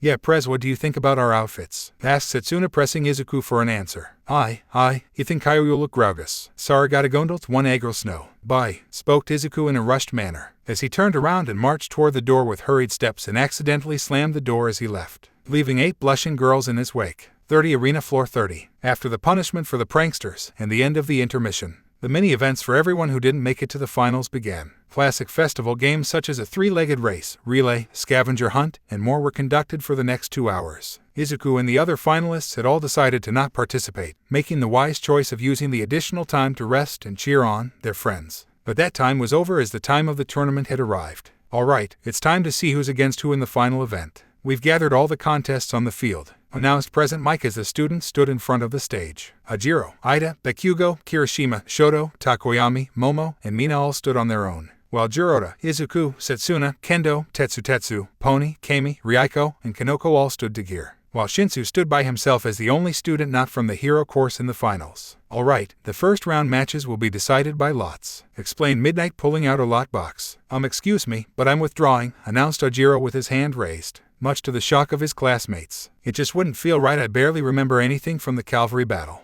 I think it was that guy's quirk. My pride as a martial artist just won't let me, explained Ajiro. Pony looked like her resolve was waning and was also thinking of withdrawing. But Riao and Izuku's quiet reassurance reinforces her resolve. I too wish to withdraw, for the same reason. I do not wish to move forward in such a dishonorable manner. It would be an insult to those that gave their all, spoke Jiroda, adjusting his glasses. So manly, spoke Tetsu and Kirishima in the same time. That kind of talk is very honorable yet naive, my boys. It turns me on. Jiroda, your withdrawals are accepted, announced Midnight with a snap of her veil and a slight blush on her face. Nimiri, we're going to have a talk, stated Andy over the speakers, in an ominous manner that sent a chill through many who heard it. Midnight also seemed to get a chill, but the students were close enough to see that her blush grew more prominent. Midnight, let's just get this over with so I can take a nape, complained Eraserhead. Midnight coughed into her hand and snapped her veil again. We'll have to adjust the tournament bracket to account for the withdrawals. So these are the matchups, spoke Midnight, motioning to the Jumbotron, which now displayed a tournament bracket.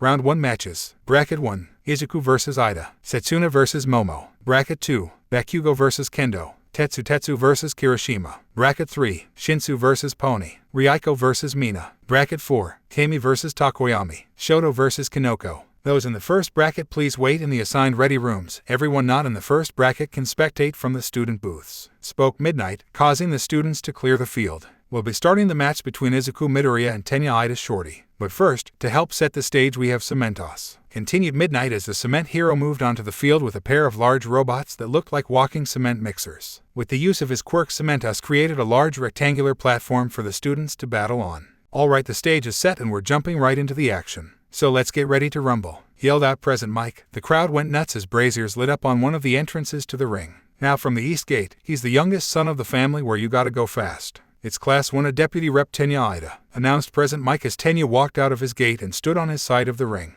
And from the west gate, he's led the pack in the last 2 events. How will he fare in the third? Class 1B Rep Izuku Midoriya, finished President Mike as the crowd cheered. Izuku stepped out of his tunnel and tried to ignore the millions of eyes focused on him. He stood on his side of the ring facing Tenya. Midoriya, I wish to thank you for the analysis. I would have never thought of instilling a cooling system for my engines into my costume. But do not think I will hold back during our match, spoke Tenya in a polite and somewhat robotic fashion. Oh, you're welcome. I thought it could come in handy if your engines start overheating in the field. As far as our match goes, I wouldn't want it any other way, responded Izuku with a big smile and taking a fighting stance. He already had several plans on how to win this fight. Mike Knight, who was acting as referee, noticed Izuku's eyes and smile had a manic tint to them that was uncomfortably close to the principal's. A cold shiver went up Midnight's spine before she refocused and snapped her whip. "All right, I want a good fight. Are both contestants ready?" asked Midnight, her whip raised in the air. When both boys nodded, she continued, "Then begin." Finished Midnight, bringing her whip down. Tenya immediately blitzed Izuku, looking for a quick and decisive victory. Once Ida was close enough, he sent a horizontal kick at Izuku.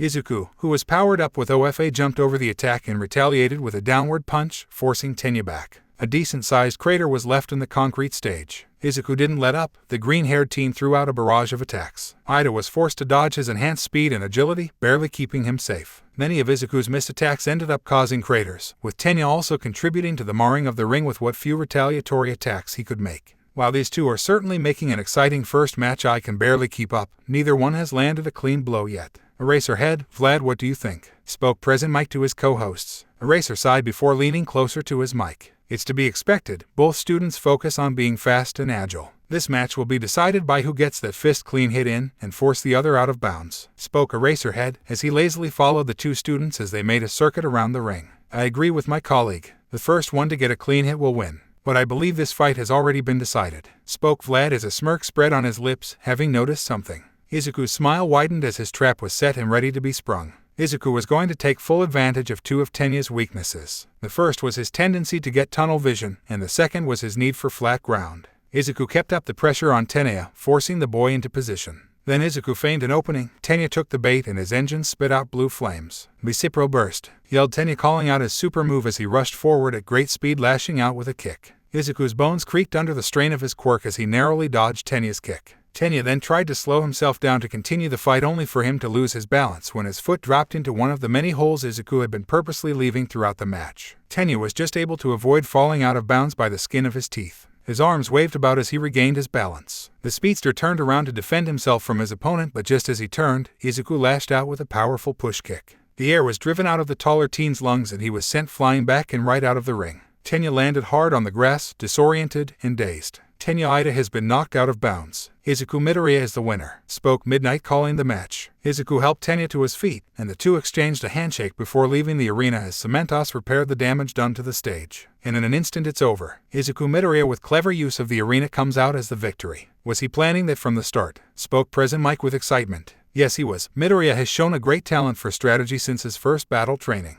commented Vlad, pride present in his voice. The roar of the crowd grew fainter as Izuku moved into the tunnel. Izuku went through some stretches as he walked to test himself for injuries. He passed one of the ready rooms, the door was open and he spotted Setsuna inside. Hey, good match Izuku, I love the Spartan kick, spoke Setsuna with a small snicker. Thanks, Setsuna, and good luck in your match. I'll be cheering for you, spoke Izuku with a smile. The green-haired girl looked away for a moment. Thanks, be sure to take notes, I want to go over them with you later. I'll see you in round 2, Izuku, responded Setsuna with a toothy grin, but Izuku noticed a tinge of red on her face. No problem, responded Izuku as he left her and headed for Class 1B's booth. With a few congratulations from his friends, Izuku took a seat between Yangi and Kendo. Now for the second match, announced Present Mike over the speakers. From the East Gate we have the class rep for one, as she can make anything she puts her mind to, Momo Yaoyorozu. And from the West Gate, we have Class B's resident lizard woman Setsuna Takage. Let's see who these two recommend students will move on to the next round. Anko Present Mike. Hey Izu, who do you think will win the match? Asked Pony from her seat behind him. Clearly it will be Momo, as she is from 1A and as thus Su Smack started Monioma, who popped his head over the divider between their classes. His taunting was cut off when Tsuyu's tongue knocked him out. Sorry about him. Ribbit, I'll keep him from bothering you, spoke Tsuyu, dragging her blonde classmate out of view. I'm starting to think the blonde boys in that class are all weird, stated Pony, bluntly. Agreed, they left a bad impression between the asshole, that douse, and that lighting guy that tried to pick us during the race, added Kami, but before Kendo could speak on the matter. Begin, yelled Midnight, starting the match. Class B focused on the match and some even started to cheer. Izuku pulled out his notebook and focused on the fight. Setsuna sprang into action, first rushing at Momo. Setsuna wanted to get into close combat. Momo reacted fast, opening her uniform. Her skin glowed and sparkled as her quirk went to work. Momo pulled a gun-like tool out of her stomach and fired a net, ensnaring Setsuna. Momo threw the spent launcher to the side and made a metal staff as she closed the distance to press her advantage. As expected by her class, Setsuna split into pieces and slipped through the holes in the net, evading a strike in the process. Setsuna weaved out of the way of a second staff strike and sent her disembodied fist along with several other parts at Momo in retaliation. Momo created a shield to help defend herself from the swarm of guided projectiles. It was a testament to Momo's skill that she was able to fend off multiple attacks from the various pieces of Setsuna. However, Izuku noticed that unbeknownst to the prim and proper princess of Class A, Setsuna had subtly sent the pieces that made up her legs to take position behind her opponent.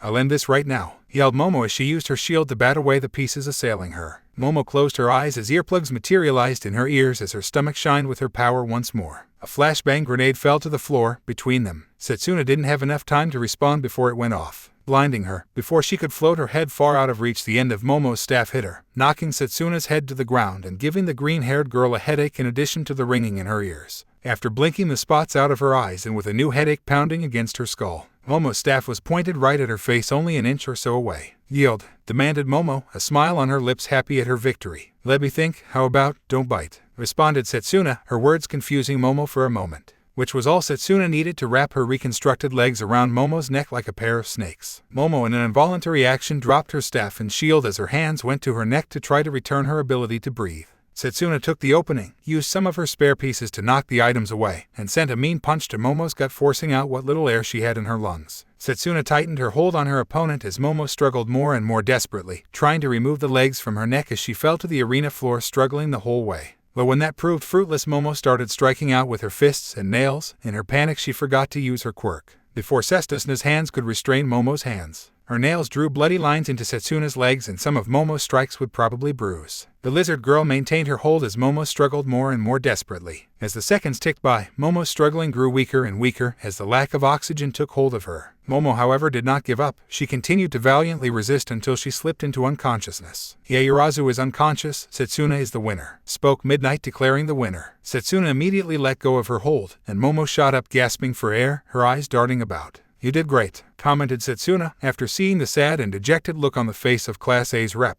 Setsuna helped Momo off the stage. Setsuna returned to Class B's booth and soaked in the praise, but she noted Izuku and Kendo were in deep conversion. "What's with them?" asked Setsuna, confused. Kendo asked his Midoriya to share his wisdom about the violent ruffian she must face. "I pray she can strike down that ill-tempered beast," explained Ibara, her hands clasped together, and glanced at Izuku. "Huh, I'd figure you'd be one of those types to want to do this kind of stuff on your own," commented Setsuna as she took a seat. "Same here, I thought she would consider it dishonorable," added Rin. Kendo paused her conversation with Izuku and focused a stern look at them and much of her class. "If you were tasked with hunting a villain, would you ignore the information about his quirk, his personality, and his fighting style if it was available?" started Kendo. Flatly, the class shook their heads. "And in professional sports, do you think they never look up an opponent's previous matches to learn their strengths and weaknesses?" continued Kendo, her tone passionate. Again the class shook their heads. "Exactly, it is expected to study your opponents. It is not dishonorable or anything like that, and I'm not going to foolishly put myself at a disadvantage for my pride under the guise of honor. Not here, and certainly not in the future when innocent lives are at stake. My folks drilled that kind of dumb thinking out of me. So you bet I'm having Izuku tell me everything he knows about Bakugo," finished Kendo, insulting the blonde before going back to discussing with Izuku until her match was set to start.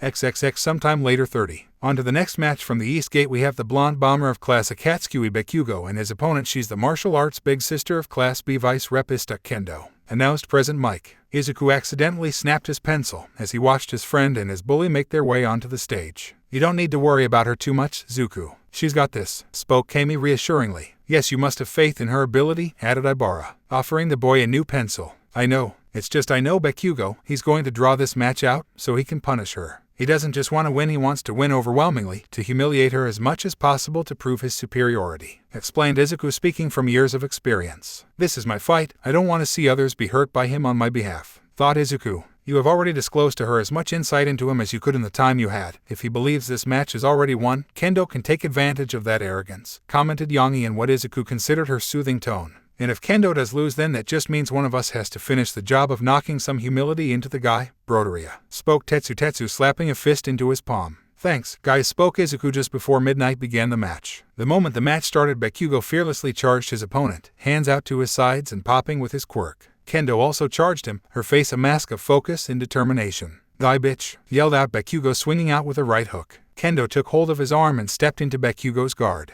With practiced ease, she flipped the blonde over her shoulder and slammed him hard into the concrete floor. Bakugo's breath was knocked out of his lungs while his head bounded off the floor. But Kendo did not let him rest. She lashed out with a strike, punching him in the face with a big fist. His nose broke under the strike and his head bounced off the concrete floor once again, no doubt ringing the blonde's bell. Kendo did not relent and slapped him away with her other enlarged hand much like a hockey stick with a puck. Bakugo skipped, slid, and bounced over the concrete surface from the blow along with bits of concrete. An explosion stopped his momentum, preventing him from going out of bounds, and a second blasted him to his feet. "Don't think it will be that easy, man hands," yelled Bakugo as he let out an explosion that kicked up smoke and blew Kendo back. "I'm gonna enjoy messing up the mug of yours so bad that only a loser like fucking Deku will ever touch you," yelled Bakugo into the thick smoke. The bomber noticed a slight shadow to his side. "Got you," spoke Bakugo, letting loose an explosion only for the shadow to be Kendo's gym shirt. Kendo came flying out of the smoke feet first at great speed. Her dropkick hit Bakugo right in the chest, knocked him to the ground, with Kendo in only her gym bottom and an orange sports bra on top of him. She hit the boy in the face with another punch and followed up with 2 more. Bakugo let loose an explosion that moved him out from under Kendo, sending the girl off balance. The girl recovered using a roll to pop herself back up to a standing portion. The smoke dissipated around her as Bakugo stood opposite of her. His nose was crooked and bleeding, covered in dirt and a few scraps. She had a few burns from what few explosions hit her, but she was in much better shape than Bakugo, and her mask of focus and defiance remained stalwart, much to the blonde's frustration if his growling was any clue. Kendo shrunk one of her hands down. "Just roll over and die extra," yelled Bakugo, spitting some blood out. Kendo's only reply was narrowing her eyes and giving him a come-on gesture. Her silence only infuriated Bakugo more. Bakugo took the initiative once again. However, before he entered the range of Kendo's big hands, he took to the air and pointed both his hands down, planning to blast her from above while just outside of her range. Kendo raised her shrunken hand and pointed at Bakugo, and to the blonde's surprise, her pointer finger enlarged to a size larger than her enlarged hand. The telephone pole-like digit expanded right into Bakugo's gut, knocking him off course and making the blonde land roughly. Once he stood up, he held a hand to his side, indicating some damage to his ribs had been done. Kendo turned to face him. "That's it, you're done." "Stun grenade," yelled Bakugo, letting loose an explosion that was more flash than bang. Kendo was blinded and tried to evade, but Bakugo followed up with an explosion, knocking her onto the ground. Bakugo then pounced on her, mounting his opponent to allow for a beatdown. Kendo, even recovering from the last explosion, tried to lash out to knock Bakugo off as she had an idea of what would happen next. But Bakugo just let loose with a close-range explosion, damaging the girl's hands. The blonde bomber proceeded to repeatedly punch the girl in the face. The first punch dazed her, the second broke her nose, the third was an explosion that singed her hair and burned her face as her ponytail was undone. He continued this beatdown, occasionally adding an explosion to a strike as he continued his savage beating. Kendo would try several more times to break free or counterattack, but each attempt was weaker than the last. Before midnight felt it was time to intervene. The beatdown ended when Bakugo grabbed Kendo's front and pulled her up slightly. Her face was burned, she was bleeding in a few places, bruises were forming, and her face was showing signs of swelling. A wound near one of her eyes in particular looked bad. Despite the punishment, one of Kendo's eyes was still open and she was awake. One of her hands tried to pry herself free from Bakugo's grip as she still held her defiant glare at him. The blonde proceeds to drag the weakly struggling girl and drop her out of bounds. All the while he was glaring at the Class B booth. Kendo is out of bounds. Bakugo moves on to the next round, called Midnight, as she moved to Kendo's side, while a pair of robots with a stretcher moved toward the redhead. Bakugo spits a glob of blood onto the ground nearby, Kendo still glaring at the 1B booth, unable to see Izuku glaring back due to the distance before Bakugo moves to return to the tunnel. Kendo, with some help, was loaded onto the stretcher and the robot wheeled off, moving to bring her to the infirmary. 30. The infirmary during Tetsu vs. Kirishima. Kendo called out several 1B students as they busted into the infirmary. Izuku stood at the head of the group with Kanoko, Yangi, Kami, Ibara, Setsuna, Pony, Yui, Juzo, and Shishida all filling in after him. "Quiet. This is an infirmary, not a concert," warned Recovery Girl, waving her cane about, prompting apologies from the students. "Is Kendo okay?" asked Pony, stepping forward, her hooves clicking on the tiled floor. "I'm okay, guys," spoke Kendo from behind a curtain, but she sounded drained. Yanagi pulled back the curtain with her quirk, revealing Kendo. She had bandages wrapped around her hands and head. Bandages covered one of her eyes and about half of her face, and it looked like more bandages were wrapped around her torso. "You don't look okay to me, girl," said Kami, skeptical of Kendo's words. Recovery Girl was able to deal with most of the burns and serious stuff. "She wants to let me rest before giving me a second dose of her quirk. Most I'll have at the end of the day is a scar," explained Kendo with as much of a smile as she could give at the moment. "All right, that's enough. You all need to get back to the stands. Her family is being brought down, and I don't want this place to be crowded," spoke Recovery Girl sternly. With some goodbye, the students filed out, all except Izuku, who approached Kendo's bedside with a clear look of frustration and regret on his face. "Kendo," I started Izuku. A bandaged finger on his lips cut off his words. "I got an idea of what you want to say and I don't want to hear it. We are friends, remember," spoke Kendo, cutting him off, lowering her hand, unknowingly right on top of one of Izuku's own. "I know you probably feel responsible for me getting hurt, but you are not at fault. You didn't do this to me. So no moping, got it?" spoke Kendo somewhat sternly. Yes, Kendo, responded Izuku with a small smile. Itsuka, I think we're close enough for that, corrected Kendo looking into Izuku's eyes. Recovery girl quietly mumbled something about young love from her desk across the room. Okay, Itsuka, spoke Izuku with a small smile. Neither teen noticed Kendo's parents standing in the doorway. Unbreakable gauntlets, yelled out Kirishima's voice from a screen in the infirmary. Glancing at the TV, they watched Kirishima's arms reach a new level of hardness as he renewed his brawl against Tetsu. Sis, yelled out Kendo's younger brothers. The two redheads ran in and jumped onto their sister. They started frantically asking questions and looking her over. Boys behave. Oh hello, Midoriya, spoke Hilda Kendo, a warm smile on her face. Hello, I should return to the booth. Okay Itsuka, I'll see you later, spoke Izuku quickly as he met Itsuka's visible eye. Before saying goodbye and moving for the door, seeing standing there, Full Metal Jacket, yelled out Tetsu's voice from the TV. Izuku paused, glancing at the screen, and saw his friend become covered with thicker plates of metal covering his body on top of his normal metal skin, making him look like a medieval European knight. The next engagement went in Tetsu's favor as he could tank his foe's hits better and started using some simple martial arts techniques as Izuku suggested. Midoriya, word please, spoke Mr. Kendo, pulling Izuku's attention away from the fight. Sure, stuttered out Izuku. Isshin raised an eyebrow. He'd seen this kid crater concrete with his bare hands not even half an hour ago. The man glanced at his wife who had an I told you so grin, stepping out into the hallway and looked at Izuku. Listen, I don't know the specifics, but that explosion kid is the one that bullied you and that my little girl was helping you deal with him, right? Asked Isshin in the same tone he used on his students. Yes sir, responded Izuku, not looking at the man's face. Then if you fight him, try not to get distracted by fear, anger, or revenge. It will only make your moves sloppy. Beat him with your head on straight, and be sure to get a hit for me and my little girl too, got it? Asked Isshin. Izuku perked up, relieved that he wasn't dressed down or blamed for Itsuka's injuries by her father. Izuku nodded at the man's request. Isshin turned his back to the boy but paused and looked back over his shoulder at Izuku. Oh, and one more thing. My Itsuka can handle herself, but being a hero is dangerous. Promise me you'll watch her back when shit hits the fan, requested Isshin. Izuku locked eyes with the man for the first time since their conversation started. I will, responded Izuku, his tone firm, and his eyes were full of determination. Isshin stood there seeming to search for any falsehood or weakness. After finding none, the man nodded. Good, don't disappoint me. Now get moving. Midoriya, looks like that metal kid just won, spoke Isshin, glancing at a screen in the infirmary before entering. Izuku left to go to the Class B booth, not knowing the true significance of the latter half of his conversion with Kendo's father. 40. Man, that was a manly fight. Thanks for the analysis, Broderia. I'd never have practiced martial arts moves or figured out that FMJ technique without you, spoke Tetsu, slapping his buddy on the back. You'd have figured it out on your own eventually, but I'm glad I could help, replied Izuku humbly as the class congratulated Tetsu for his win. Alright, let's get the next match underway. On one side we have the dark horse of the festival. He looks like the secret love child of Ezurhead. From the Gen Ed course, Satoshi Shinso, announced President Mike. The tired purple-haired student walked out of his tunnel into the ring. Kanoko's got this in the bag, right, Prez, spoke Tetsu, looking at Izuku, who was going over his notebook with a dour look on his face. Kanoko's going to win this, right? That purple-haired jerk looks like he hasn't worked out a day in his life, commented Setsuna. Izuku looked up at his friends and his opponent. She pulled video game power-ups out of nowhere. Make some noise for the Mushroom Princess of Class 1B, Kinoke Okamori, finished President Mike. The mushroom girl entered the ring clearly nervous. I'm not so sure. If my theory on what his quirk is correct, then it could be over in a moment, explained Izuku, glancing at Kami and Pony. Please elaborate, Izuku,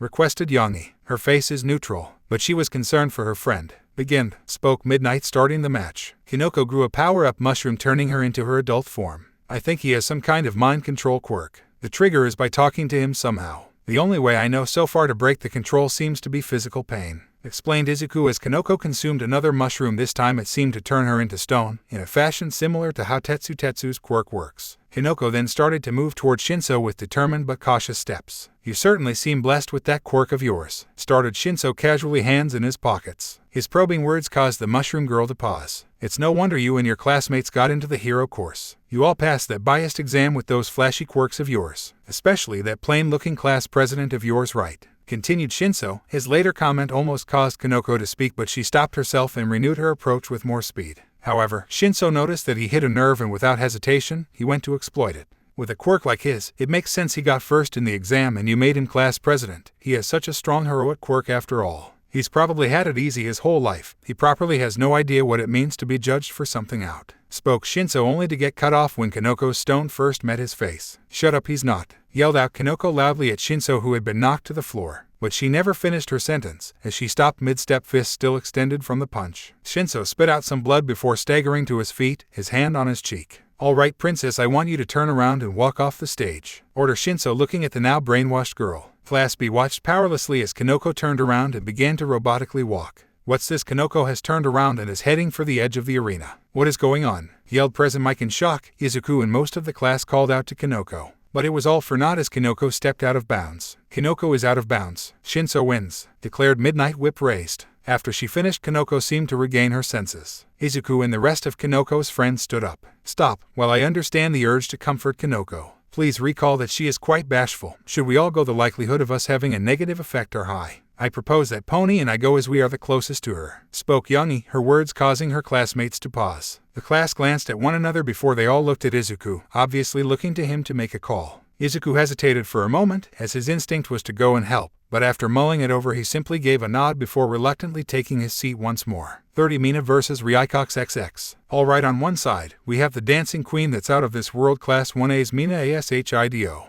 And her opponent, she's the ghostly girl of 1BREIKOYANAGI. Announced President Mike as the two girls walked toward the stage. Mina revealed in the cheers of the coward waving at the spectators. Riao, on the other hand, had moved quietly into place. Izuku watched as Midnight started the match. Mina immediately went on the offense. She threw globs of mild acid at the ghostly girl. However, Mina was surprised when the globs froze midair before being thrown back at her. Mina ducked out of the way and using her acid to skate the pink girl threw more globs of acid in rapid succession. However, Mina was hit by a glob of her own acid, which slowly melted through part of her shirt, revealing a portion of her stomach. The alien girl switched tactics and moved to close the distance, coating her hands in acid in preparation for the coming melee. Riao waited until the right moment and then used her quirk to trip Mina. However, Mina was able to harness her loss of balance. She used a breakdance move to prevent a face plant and to lash out with a kick, which landed in Riako's gut. In an impressive display, Mina connects. What kind of move was that? Spoke President Mike. Ashido is an avid dancer, and due to some analysis report, she was referred to a martial art that uses dance as its base, answered Earserhead in a tired tone.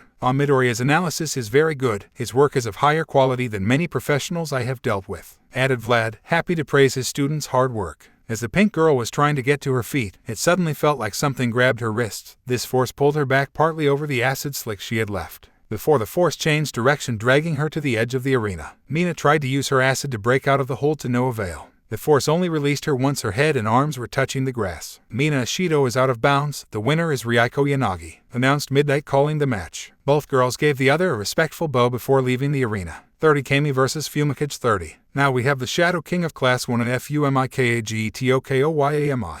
And his opponent, she's the Mirage Mistress of Class 1 BCAMIEUTSUSHIMI. Spoke President Mike as Fumikage silently walked to his spot, while Kami worked the crowd a bit as she walked. Takoyami will prove our superiority over Class A by defeating that bunk, spoke Monoma, trying to antagonize Class B only for a metal staff to hit him in the head. Sorry about him. Sue is in the ladies' room at the moment, spoke Momo, apologizing for her classmate as she dragged him back to Class A's booth. If Dark Shadow can't see through Kami's illusions, then she is guaranteed to win. Comment. Izuku was more focused on the match and his notebook. The match began and Kami with a flourish. Now you see me. Now you don't, spoke Kami as she vanished from view, the later part of her sentence coming from multiple directions. Takoyami brought out Dark Shadow. The shadow creature stuck close to his user. Takoyami and his shadow stayed alert, trying to anticipate the attack. A strike hit him in the gut. Dark Shadow retaliated using sweeping attacks, trying to connect to the unseen foe. Dark Shadow tears up the floor and tosses the rubble, commanded Takoyami. Dark Shadow proceeds to tear chunks out of the arena and throw the rubble in a shotgun-like fashion. Most of the debris hit nothing but air, but one chunky rock made a stone-on-flesh sound. A yelp of pain sounded out, and Kami appeared near the middle of the stage on her butt and a hand on her head and blood seeping through her fingers. I got you now, spoke Dark Shadow, stretching out to strike his vulnerable foe. Dark Shadow YX started Takoyami, only for the real Kami to grab him by the collar from behind. Kami proceeded to flip the shorter boy, causing the boy's legs to touch the grass. Fumikage Takoyami is out of bounds. Kami Utsushimi is the winner, spoke Midnight. Kami dropped her illusion, revealing herself. The crowd cheered for the match. 30 Pony vs. Shoto 30. Now sports fans, it's time for the last match of round 1. From the west we have the girl with one hell of a kick. Give it up for Class B's Pony TSUNOTORI. And from the east we have cool powerhouse of Class A, the son of Endeavor, Shoto Todoroki, spoke President Mike, hyping up the crowd. As Pony clomped onto the stage waving at the crowd in the Class B booth, Shoto walked onto the stage, hands in his pockets and a slightly angry look on his face. Start, call Midnight, only for the temperature to suddenly drop. and an iceberg enveloped Pony's side of the stage. Izuku found himself shivering slightly as Riao and Setsuna clung to either arm.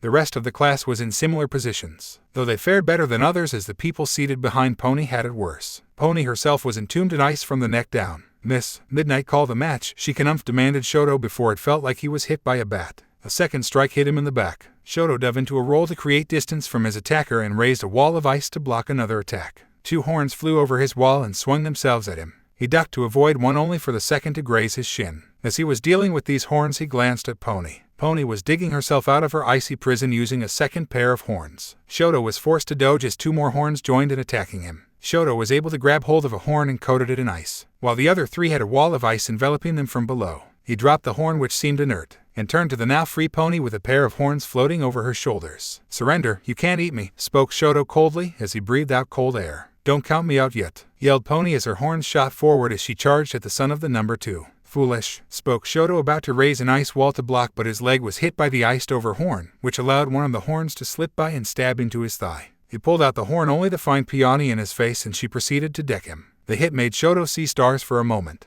but he had experienced worse. Pony swung again, but her technique was rough and sloppy. Shoto was able to grab hold of her arm and then entomb her properly from head to toe. Pony is unable to continue. "Shoto is the winner," spoke Midnight. Once his victory was confirmed, Shoto melted the ice he had made before he limped his way to the infirmary. "Alright, that was on hell of a 1st round. We'll get started with round 2 when the field is ready," spoke Present Mike. Pony was checked over by Recovery Girl. When she was cleared, she was given a blanket. But instead of heading back to the booth, she instead met up with Izuku in the waiting room where he'd be waiting in for the next round. She slipped into the room and locked the door behind her. Pony looked at Izuku, and before he could congratulate her on her great showing, she grabbed his hand, dragged him to the couch in the room, laid him down, and then got on top of him, and covered them both in the blanket. She then cuddled up to her boyfriend to warm up. Izuku didn't mind or complain in the least. He just wrapped his arms around his shivering girlfriend. "You did great," spoke Izuku into Pony's ear, causing her to smile and press cold lips to his. "It's time for the next round of fights, sports fans, and to start we got 2 lean, mean, green fighting machines. Make some noise for Setsuna Takage and Izuku Midoriya," announced Present Mike as the 2 heroes in training took to the stage to the roar of the crowd around them. The 2 students had serious looks on their faces until Setsuna smirked at Izuku. "Let's get it on, Izuku, just don't let the crowd distract you.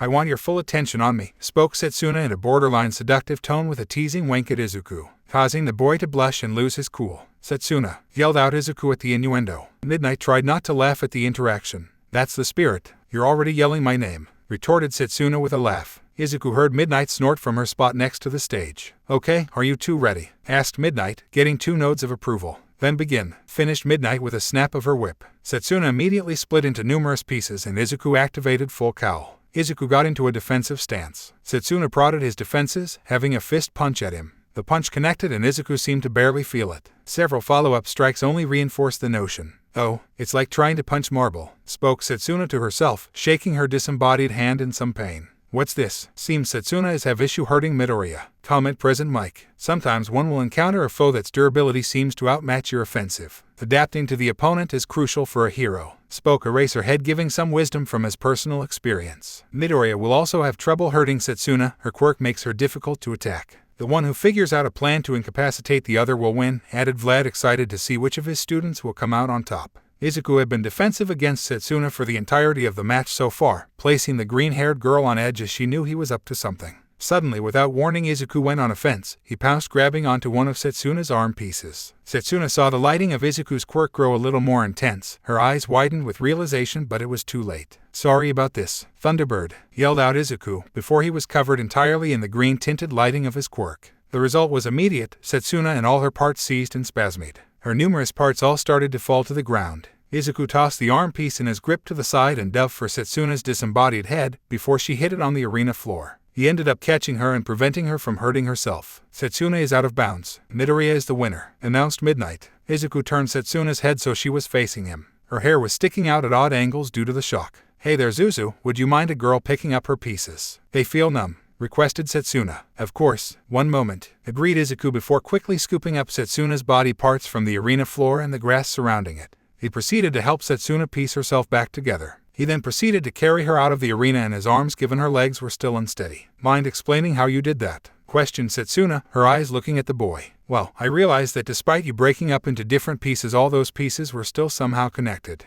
So I thought that if I could just get a hold of a piece of you long enough I could essentially tase you, explained Izuku as Setsuna looked at Izuku's face, after they were well out of view of anyone. Hey Izuku, remember what I said would happen if you broke it earlier, spoke Setsuna. Izuku, slightly confused, turned his head to respond, only for Setsuna to wrap her arms around his neck and seal his lips with hers. The green-haired girl ran one of her hands through his hair as she did her best to figuratively suck his soul out through his mouth. After a moment she pulled away and caught her breath. I like you, and I'm gonna make you take responsibility for it, started Setsuna, seeing a guilty look starting to seep into Izuku's face as he processed her words. No need for that look, I'll talk to Pony and Riao about joining your little relationship, finished Setsuna. Her words caused Izuku's eyes to somehow widen even further. How did you know about Pony, Riao, and I? Does the rest of the class know? Asked Izuku, worried that his relationship had already been discovered. I'm in the dorm next to yours, remember? I overheard Pony and Riako's confession to you, so I've known from the start. To my knowledge, most of the class is still in the dark, but I wouldn't be surprised if the more observant ones had suspicions, replied Setsuna honestly, leaning her head on his chest. Now come on, we have a match to watch and I have a harem to join, spoke Setsuna, with a teasing smirk as she urged him forward.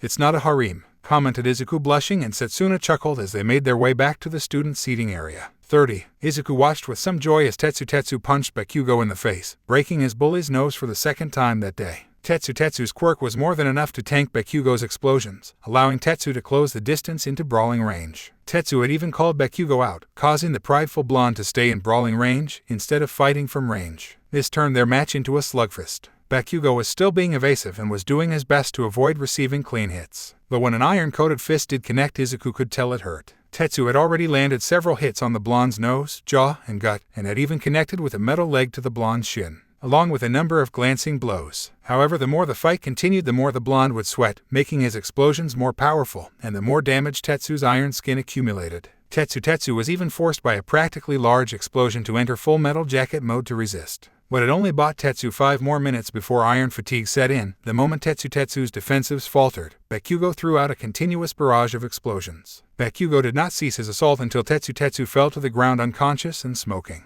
As Bakugo was once again announced the winner, the blonde sent a death glare toward where Izuku was sitting. Izuku gripped the armrests of his seat hard as he watched his bully march off stage. When Tetsu returned, he apologized for not being able to take down Bakugo and swore he'd work even harder to improve himself. 30. After that explosive fight, it's time to move to the next match. These two both look like they need a nap, Hitoshi and Riao, introduced Present Mike as the sleep-deprived-looking teens walked onto the stage. Both ready, start, spoke Midnight, starting the match. Let's MPH, started Shinso, only for some unseen force to prevent him from talking. The ghost girl then silently moved toward the purple-haired boy. Realizing that he'd have to do this without his quirk, Shinso tried to engage Riao in hand-to-hand once she got close enough. Shinso quickly realized a few things as he swung a punch at the girl. 1. She clearly had more hand-to-hand experience than him, as she deflected the sloppy punches he threw and then grabbed his wrist on his third swing. 2. That he was in worse shape than his opponent as he couldn't break free of her grip. The third realization was that he should have worn a cup, which he learned when the ghost girl kicked him in the groin. The force keeping him from speaking muffled his cry of pain as his hands shot to cradle his groin as he bent over in pain. He heard many of the male audience winch in sympathy. She then grabbed Shinso by the gym shirt and with the aid of her quirk dragged him out of bounds, resulting in her victory. That was for controlling Koko and Pony, spoke Riao in her typical monotone while standing over her downed opponent. 30. Now for the last match of the quarterfinals. We have the Ice Prince Shoto up against the Mistress of Mirage Kami, spoke Present Mike, trying to hype up the next match. Both students walked onto the stage with Kami happily waving at the crowd, while Shoto, clearly in a bad mood, ignored the coward and stared coldly forward. Ready, begin, spoke Midnight. Both students acted the moment the match began. Kami used her quirk to vanish from sight and make multiple fakes of herself. Shoto, after his embarrassment from the last match, was not going to underestimate his opponent. Shoto unleashed a large amount of ice, creating a block of ice encompassing the entire stage in front of him. He even made it almost as tall as he was. The ice dispelled Kami's illusions and revealed Kami trapped waist-deep in ice as she tried to break free of the ice. Shoto had also created a partial dome of ice around himself, ensuring if this was a trick he would only have to worry about attacks from one direction.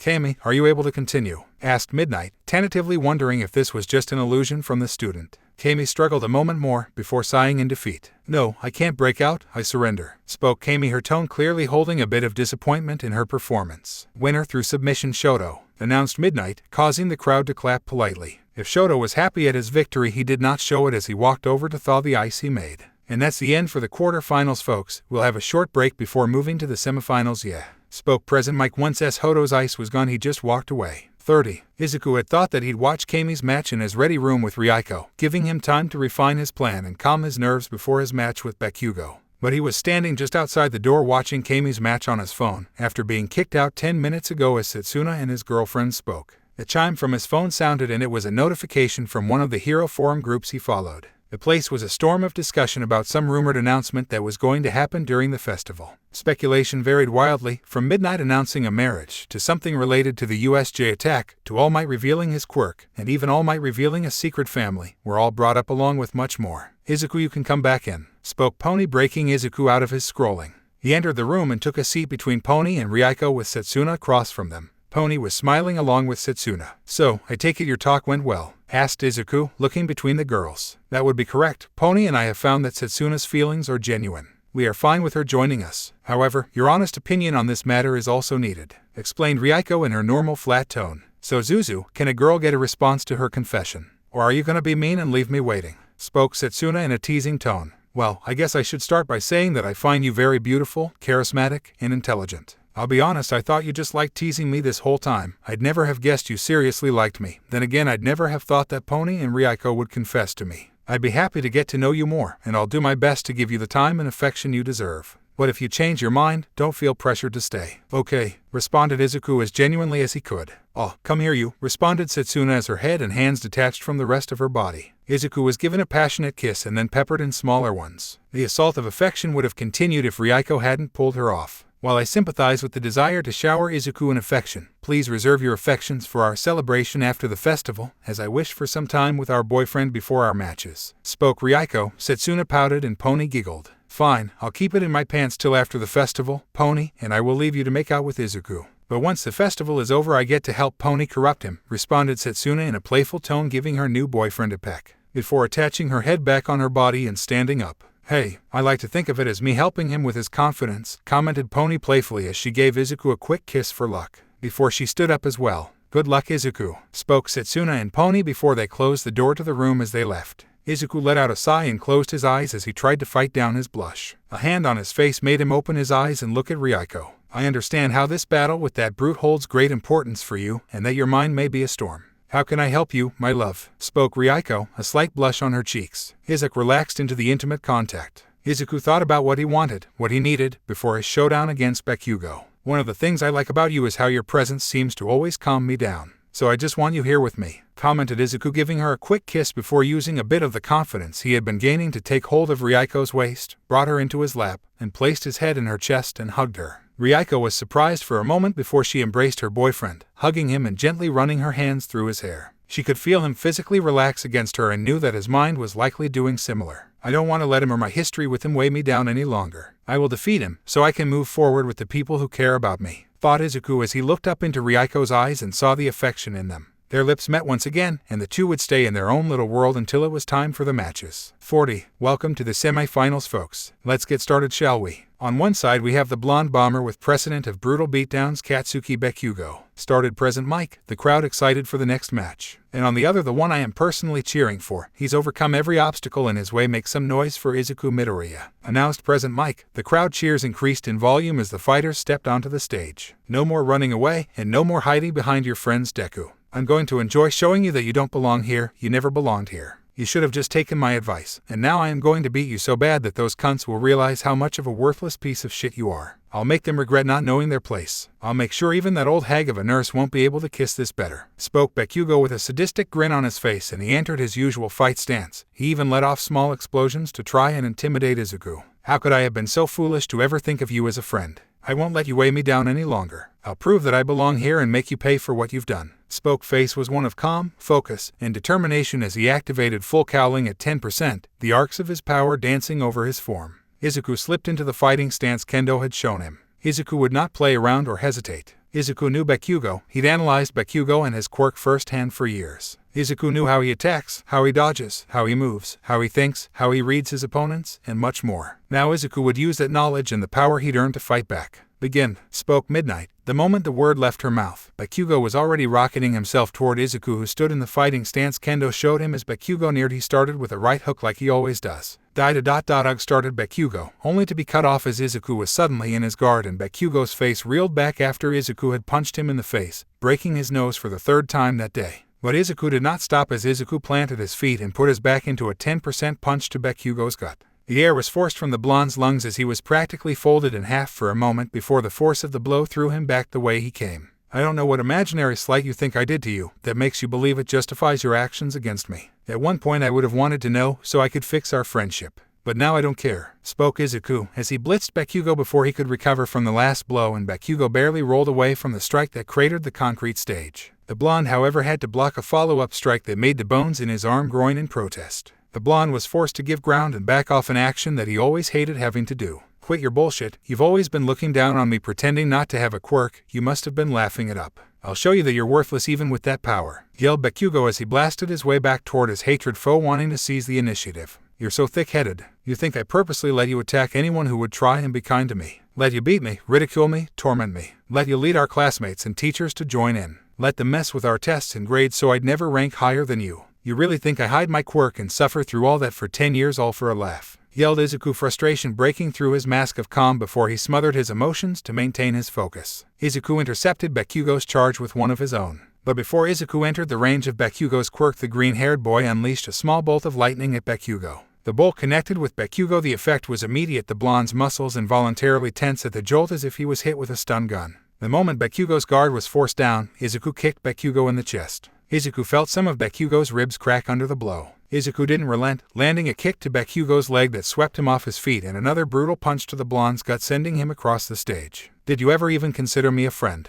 Asked Izuku, feeling pain shoot up the leg he just used to strike the moment he placed weight on it. Damn, I must have slipped in my control and used too much power, thought Izuku, checking his leg in case he broke it. He missed his chance to take advantage of Bakugo's current vulnerability as he was struggling to breathe and even taking some time to get to his unsteady feet. This is all those bitches' fault, they filled your head with shit ideas, like that you matter, spat Bakugo as he stood up. Izuku thankfully determined that he had not broken anything due to his slip. I do matter. I've always mattered, especially when I was essentially quirkless. All they did was open my eyes to what you really are, spoke Izuku as he charged Bakugo, dodging a strike from his former tormentor and landing a brutal jab in return. You're arrogant, started Izuku, rolling out of the way of an explosion, scooping up some concrete. Angry, continued Izuku, throwing the stones at Bakugo, which moved at a frightening speed, forcing the blonde to use an explosion to destroy the projectiles. Petty, spoke Izuku, now suddenly next to Bakugo, kicking the blonde in his non-damaged ribs. Violent, continued Izuku, backing off as Bakugo peppered out explosions in retaliation, but it was a move to create space, only for Izuku's fist to come out of the smoke and almost hit Bakugo in the jaw. You're just a bully. No better than a villain that targets those you think are weak to make himself feel strong, spoke Izuku. The missed punch was then turned into an elbow strike to the face that stunned the blonde. Shut up, screamed the blonde in rage as he literally exploded in anger. Bakugo threw out explosion after explosion, attack after attack like a berserker. But Izuku evaded each and every one as he could accurately predict Bakugo's attack pattern. Even when Bakugo tried to throw attacks that were outside of his normal fighting style to trip Izuku up, all that led to was Bakugo barely grazing Izuku's uniform. You need to be a better person before you could ever be a hero, insulted Izuku before he had to back away as Bakugo let loose a large explosion in anger at the statement. Shut up. All you are is a DEKU who won't give up your delusions. You were just a weak extra who always butted into my business, into my story, who couldn't even fight back for years, yelled Bakugo, so angry he was almost frothing at the mouth. Well, I am fighting back now, and look at me, you've barely even landed a hit on me this entire fight. Come on, hit me with your best shot, challenged Izuku, goading the blonde, provoking him. Izuku knew that Bakugo's fatal flaws had always been the most obvious, his short temper and his pride, which were even more extreme whenever Izuku himself was involved. So Izuku was not surprised when Bakugo fell for his provocation due to the intense rage the blonde was blinded by, the rage Izuku had been purposely stoking. You asked for it, yelled Bakugo, letting loose an explosion that engulfed Izuku's part of the stage in smoke. The blonde blasted himself into the air and began spinning. Even when the smoke cleared, Izuku didn't move. He watched as Bakugo made a large swirling mass of his nitroglycerin-like sweat. Bakugo, I am not competing with you, I am not your victim. I'm not your friend, I am moving forward toward my dream with my own power, with the people who actually care about me, spoke Izuku. The arcs of lighting on his body pulsed more intensely as he lifted a finger and pointed in his former tormentor's general direction. Eat this DEKU. Howie, spoke Bakugo, winding up to unleash his attack, but was cut off as Izuku shot a small bolt of lightning. The bolt shot wide, not even aimed at the blonde. However, the bolt connected with its intended target, the swirling mass of highly explosive sweat Bakugo had been making. The lighting then detonated the mass prematurely. Boom! A massive explosion engulfed Bakugo's position. The shockwave shook the stands and the nose left many ears ringing. Bakugo was thrown high into the air alive and conscious only due to his natural resistance to explosions granted by his quirk. But he was clearly hurt, his gym uniform was tattered and burnt, and his skin sported burns. During Bakugo's involuntary tumbling flight, he ended up facing the sky, only to find Izuku above him already, eyes aglow with green lighting, a leg raised high poised to strike for an axe kick. Izuku brought his leg down with so much green lighting trailing his movement that it created the illusion of a near-solid crescent of green lighting descending toward Bakugo's chest. The blonde raised his arms to block. Jade Crescent, calling out Izuku's attack kick striking into Bakugo's arms, which broke on impact with an audible snap. Izuku's attack continued through the block, hitting Bakugo in his already damaged chest. On top of this, the lightning discharged into the blonde, giving a nasty shock. Bakugo was sent hurtling to the ground like a blonde meteor trailing green lighting. Bakugo would have impacted the dirt hard if Izuku had not caught him by his tattered uniform. Izuku then dropped the blonde onto his back in the dirt. Bakugo was barely conscious as he realized Izuku was floating midair above him. "I have outgrown you, Bakugo," spoke Izuku, meeting the Bakugo's eyes as he literally looked down on his former bully. Bakugo slipped into unconsciousness as Izuku noticed the quiet stadium. The audience was stunned into silence and the teachers were no different. Izuku looked over at Midnight. Their eyes meeting seemed to snap her into action. "Bakugo is out of bounds, Izuku wins," announced Midnight. Her words caused the crowd to go crazy. Holy, talk about a match. With a near-flawless victory, Izuku Midoriya moves on to be one of our finalists. Vlad to ask a question no doubt on all our minds. Could he always fly? How is he doing that? Spoke Present Mike. Well, I am just as in the dark as you are. The only thing I could guess is he figured out how to lift himself with his quirk, explained Vlad's tone equal parts pride and surprise. He watches Izuku fly himself back into the Class B booth and be immediately dogpiled by his classmates. 40. Now for the next match, we have the son of our very own number 2 hero versus the poltergeist of Class B. Let's get it started, commented Present Mike. The two opponents entered the stage both keeping neutral faces. Are you ready? Asked Midnight, getting a grunt from Shoto and a nod from Riao. Begin, spoke Midnight, before she took cover expecting another massive block of ice to appear shortly only for none to appear. What's this? Seems Riao is using her quirk to keep Shoto off the ground, and it seems that it is interfering with his quirk. Has the match already been decided? Spoke Present Mike as he and the crowd watched Shoto floating midair struggling to break free of some unseen force. Izuku's observations of you were quite accurate. Your ice attacks are hampered severely without physical contact with the ground, explained Riao as she used her quirk to start moving Shoto toward the grass. It was clear that Shoto's struggle was forcing a lot of concentration from Riao. As Shoto watched the edge of the arena get closer, it was clear he was starting to panic given his increased struggle. He attempted to use his quirk and all he accomplished was coating his side in ice, forcing himself to use his fire side to thaw himself out or risk hurting himself. As the edge grew nearer, his struggle continued. Until his fire side burst into flames, Shoto quickly sent a beam of flame at his opponent.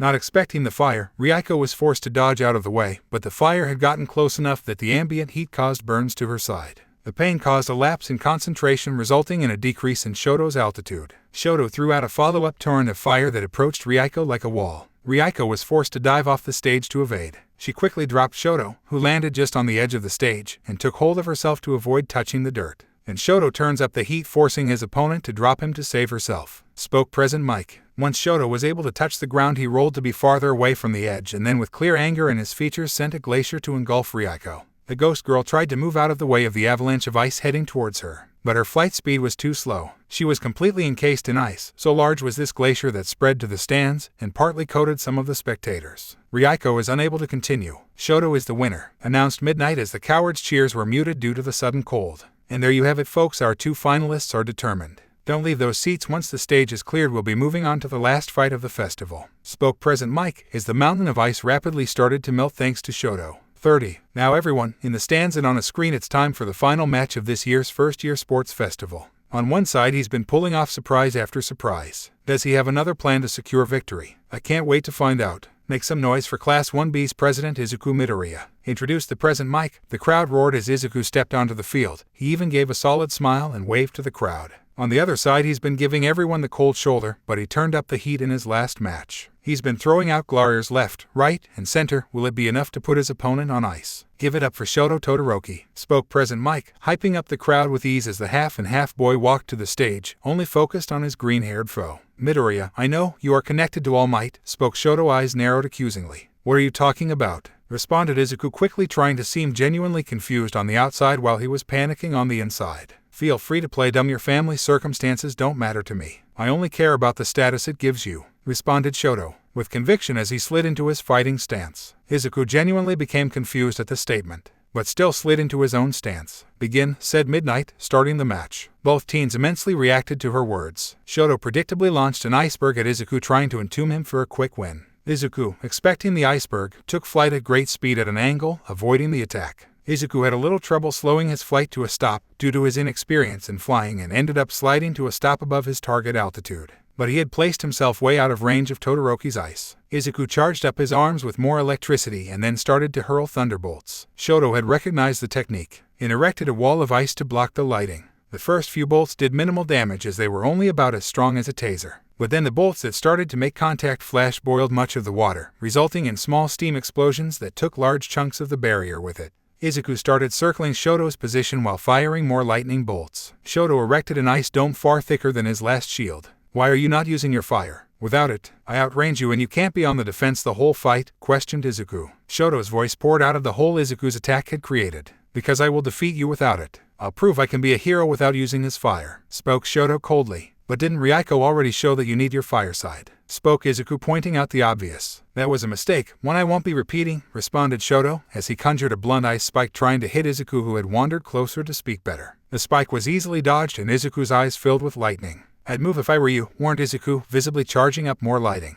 Izuku's arms quickly were completely engulfed. Shoto glared out of a hole in his shield before his eyes widened at the coming attack. Shoto dove out of his cover as Izuku shot his charged-up bolt like an angry god of thunder. The stadium was engulfed in bright green light and the boom of thunder. When the stage was visible again, the ice dome in its entirety was gone, and the concrete floor had a large scorch mark at the point of impact. What happens when you face an opponent that negates your ice or is weak to fire? Asked Izuku. I will win with just my ice, yelled Shoto, creating a small pillar of ice as fast as he could to strike Izuku, which was shattered by a punch. Izuku retaliated with another barrage of lightning bolts. Shoto used his ice to skate around the stage to avoid the bolts of lighting, but he was visibly slowing down due to ice building up on his person. So, what will you tell the family of an innocent person you failed to save because you refused to use your quirk to the fullest? Sorry, your loved one is dead. I purposely didn't give it my all because of my pride, spoke Izuku as he suddenly dove at Shoto, who was psyched out by Izuku's words, throwing a kick at the dual-haired boy's left arm. Shoto skillfully rolled with the strike, preventing serious damage, but the strike would leave a large bruise. Shoto tried to grab Izuku to freeze him, but Shoto was too slow as Izuku coated himself in lighting, forcing Shoto to flinch back, allowing Izuku to make distance again.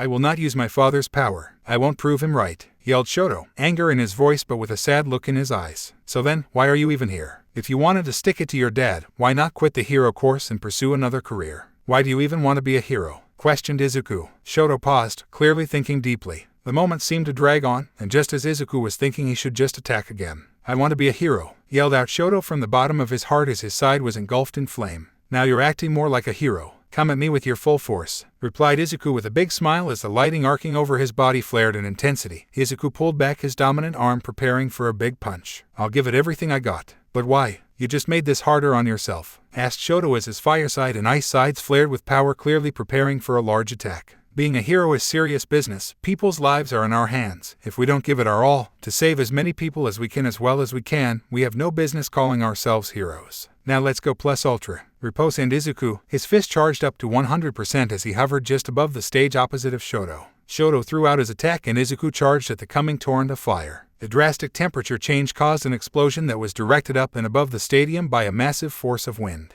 What was that? Asked Present Mike, watching the explosion's cloud dissipate high above the stadium. The sudden shift in temperature caused by Todoroki's attack caused a thermal explosion, explained Eraserhead in a bored tone, which Midoriya redirected the blast upward with a punch, added Vlad King. Why are you two feeding these kids? But the real question is, are they both still standing after that? Commented Present Mike as the camera crews and drones adjusted themselves. Izuku is floating shirtless with damaged pants and a broken arm, floating in front of an equally shirtless and beaten up Shoto, both still awake but clearly swaying. Midoriya, can we have a talk after the festival? I'd like to share, spoke Shoto, swaying slightly on his feet. Sure, you put up a good fight, Todoroki, spoke Izuku, and he cradled his purple and very much broken arm. You too, Midoriya, responded Shoto as he collapsed forward out cold. Todoroki is unable to continue. Midoriya wins, announced Midnight as Izuku collapsed after being declared the winner. The R-rated hero rushed onto the stage to check on the boy's injuries. And there you have it, folks. Izuku Midoriya is our winner of this year's first-year sports festival. Cheered present mic as the stadium was engulfed in the crowd's roar. The combat stage had been removed and the winner's stands had been erected, and the 4 students were standing in their places as they awaited the award ceremony. Bakugo was quiet and looked down at his feet, his arms and torso covered in bandages. Riao, standing next to him, was in near-perfect condition,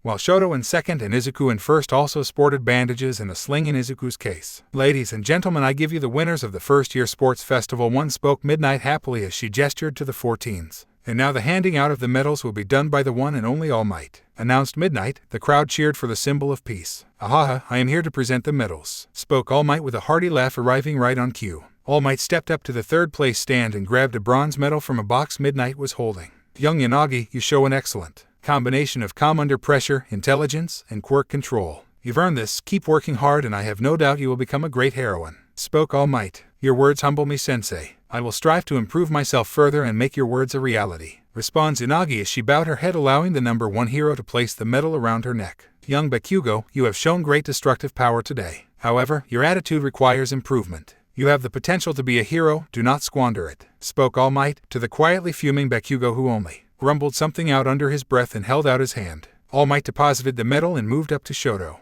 while Bakugo's palm was smoking around the bronze medal. Young Todoroki, congratulations. I assume you had a good reason to not use your fireside till the last 2 matches, spoke All Might, placing the medal on Todoroki's neck. I want to be a hero like you, but I still have so much growing to do. I still have much to settle, responded Shoto, looking at the number 1 hero with a determined gaze. The look on your face has completely changed. I won't ask about the details. I am sure you will be able to accomplish what you need to do, spoke All Might, quietly patting the boy on his shoulder. Thank you, whispered Shoto, bowing his head to All Might. Young Midoriya, you have certainly shown that you are here. You have shown not only your strength and determination but your keen mind and your ability to lead. You have earned this, and know that I am proud of what comes next, spoke All Might, placing the gold medal on Izuku, and whispering the last bit to his student. Hey, what did I say about the waterworks? Spoke All Might upon seeing Izuku almost breaking out into happy tears. Sorry, responded Izuku, wiping his eyes. No problem, just give the crowd a smile. Remember, the one who smiles is the one who is the strongest, spoke All Might quietly. These are your winners for this year's sports festival. Let's give them a round of applause for them and all the other students. Remember, students work hard and you could be standing here next time, spoke All Might, clapped and cheered as fireworks shot into the sky. Music played and Riao, Shoto, and Bakugo began walking off stage with Midnight and Cementos. Much of the audience stood from their seats and started the slow process of leaving.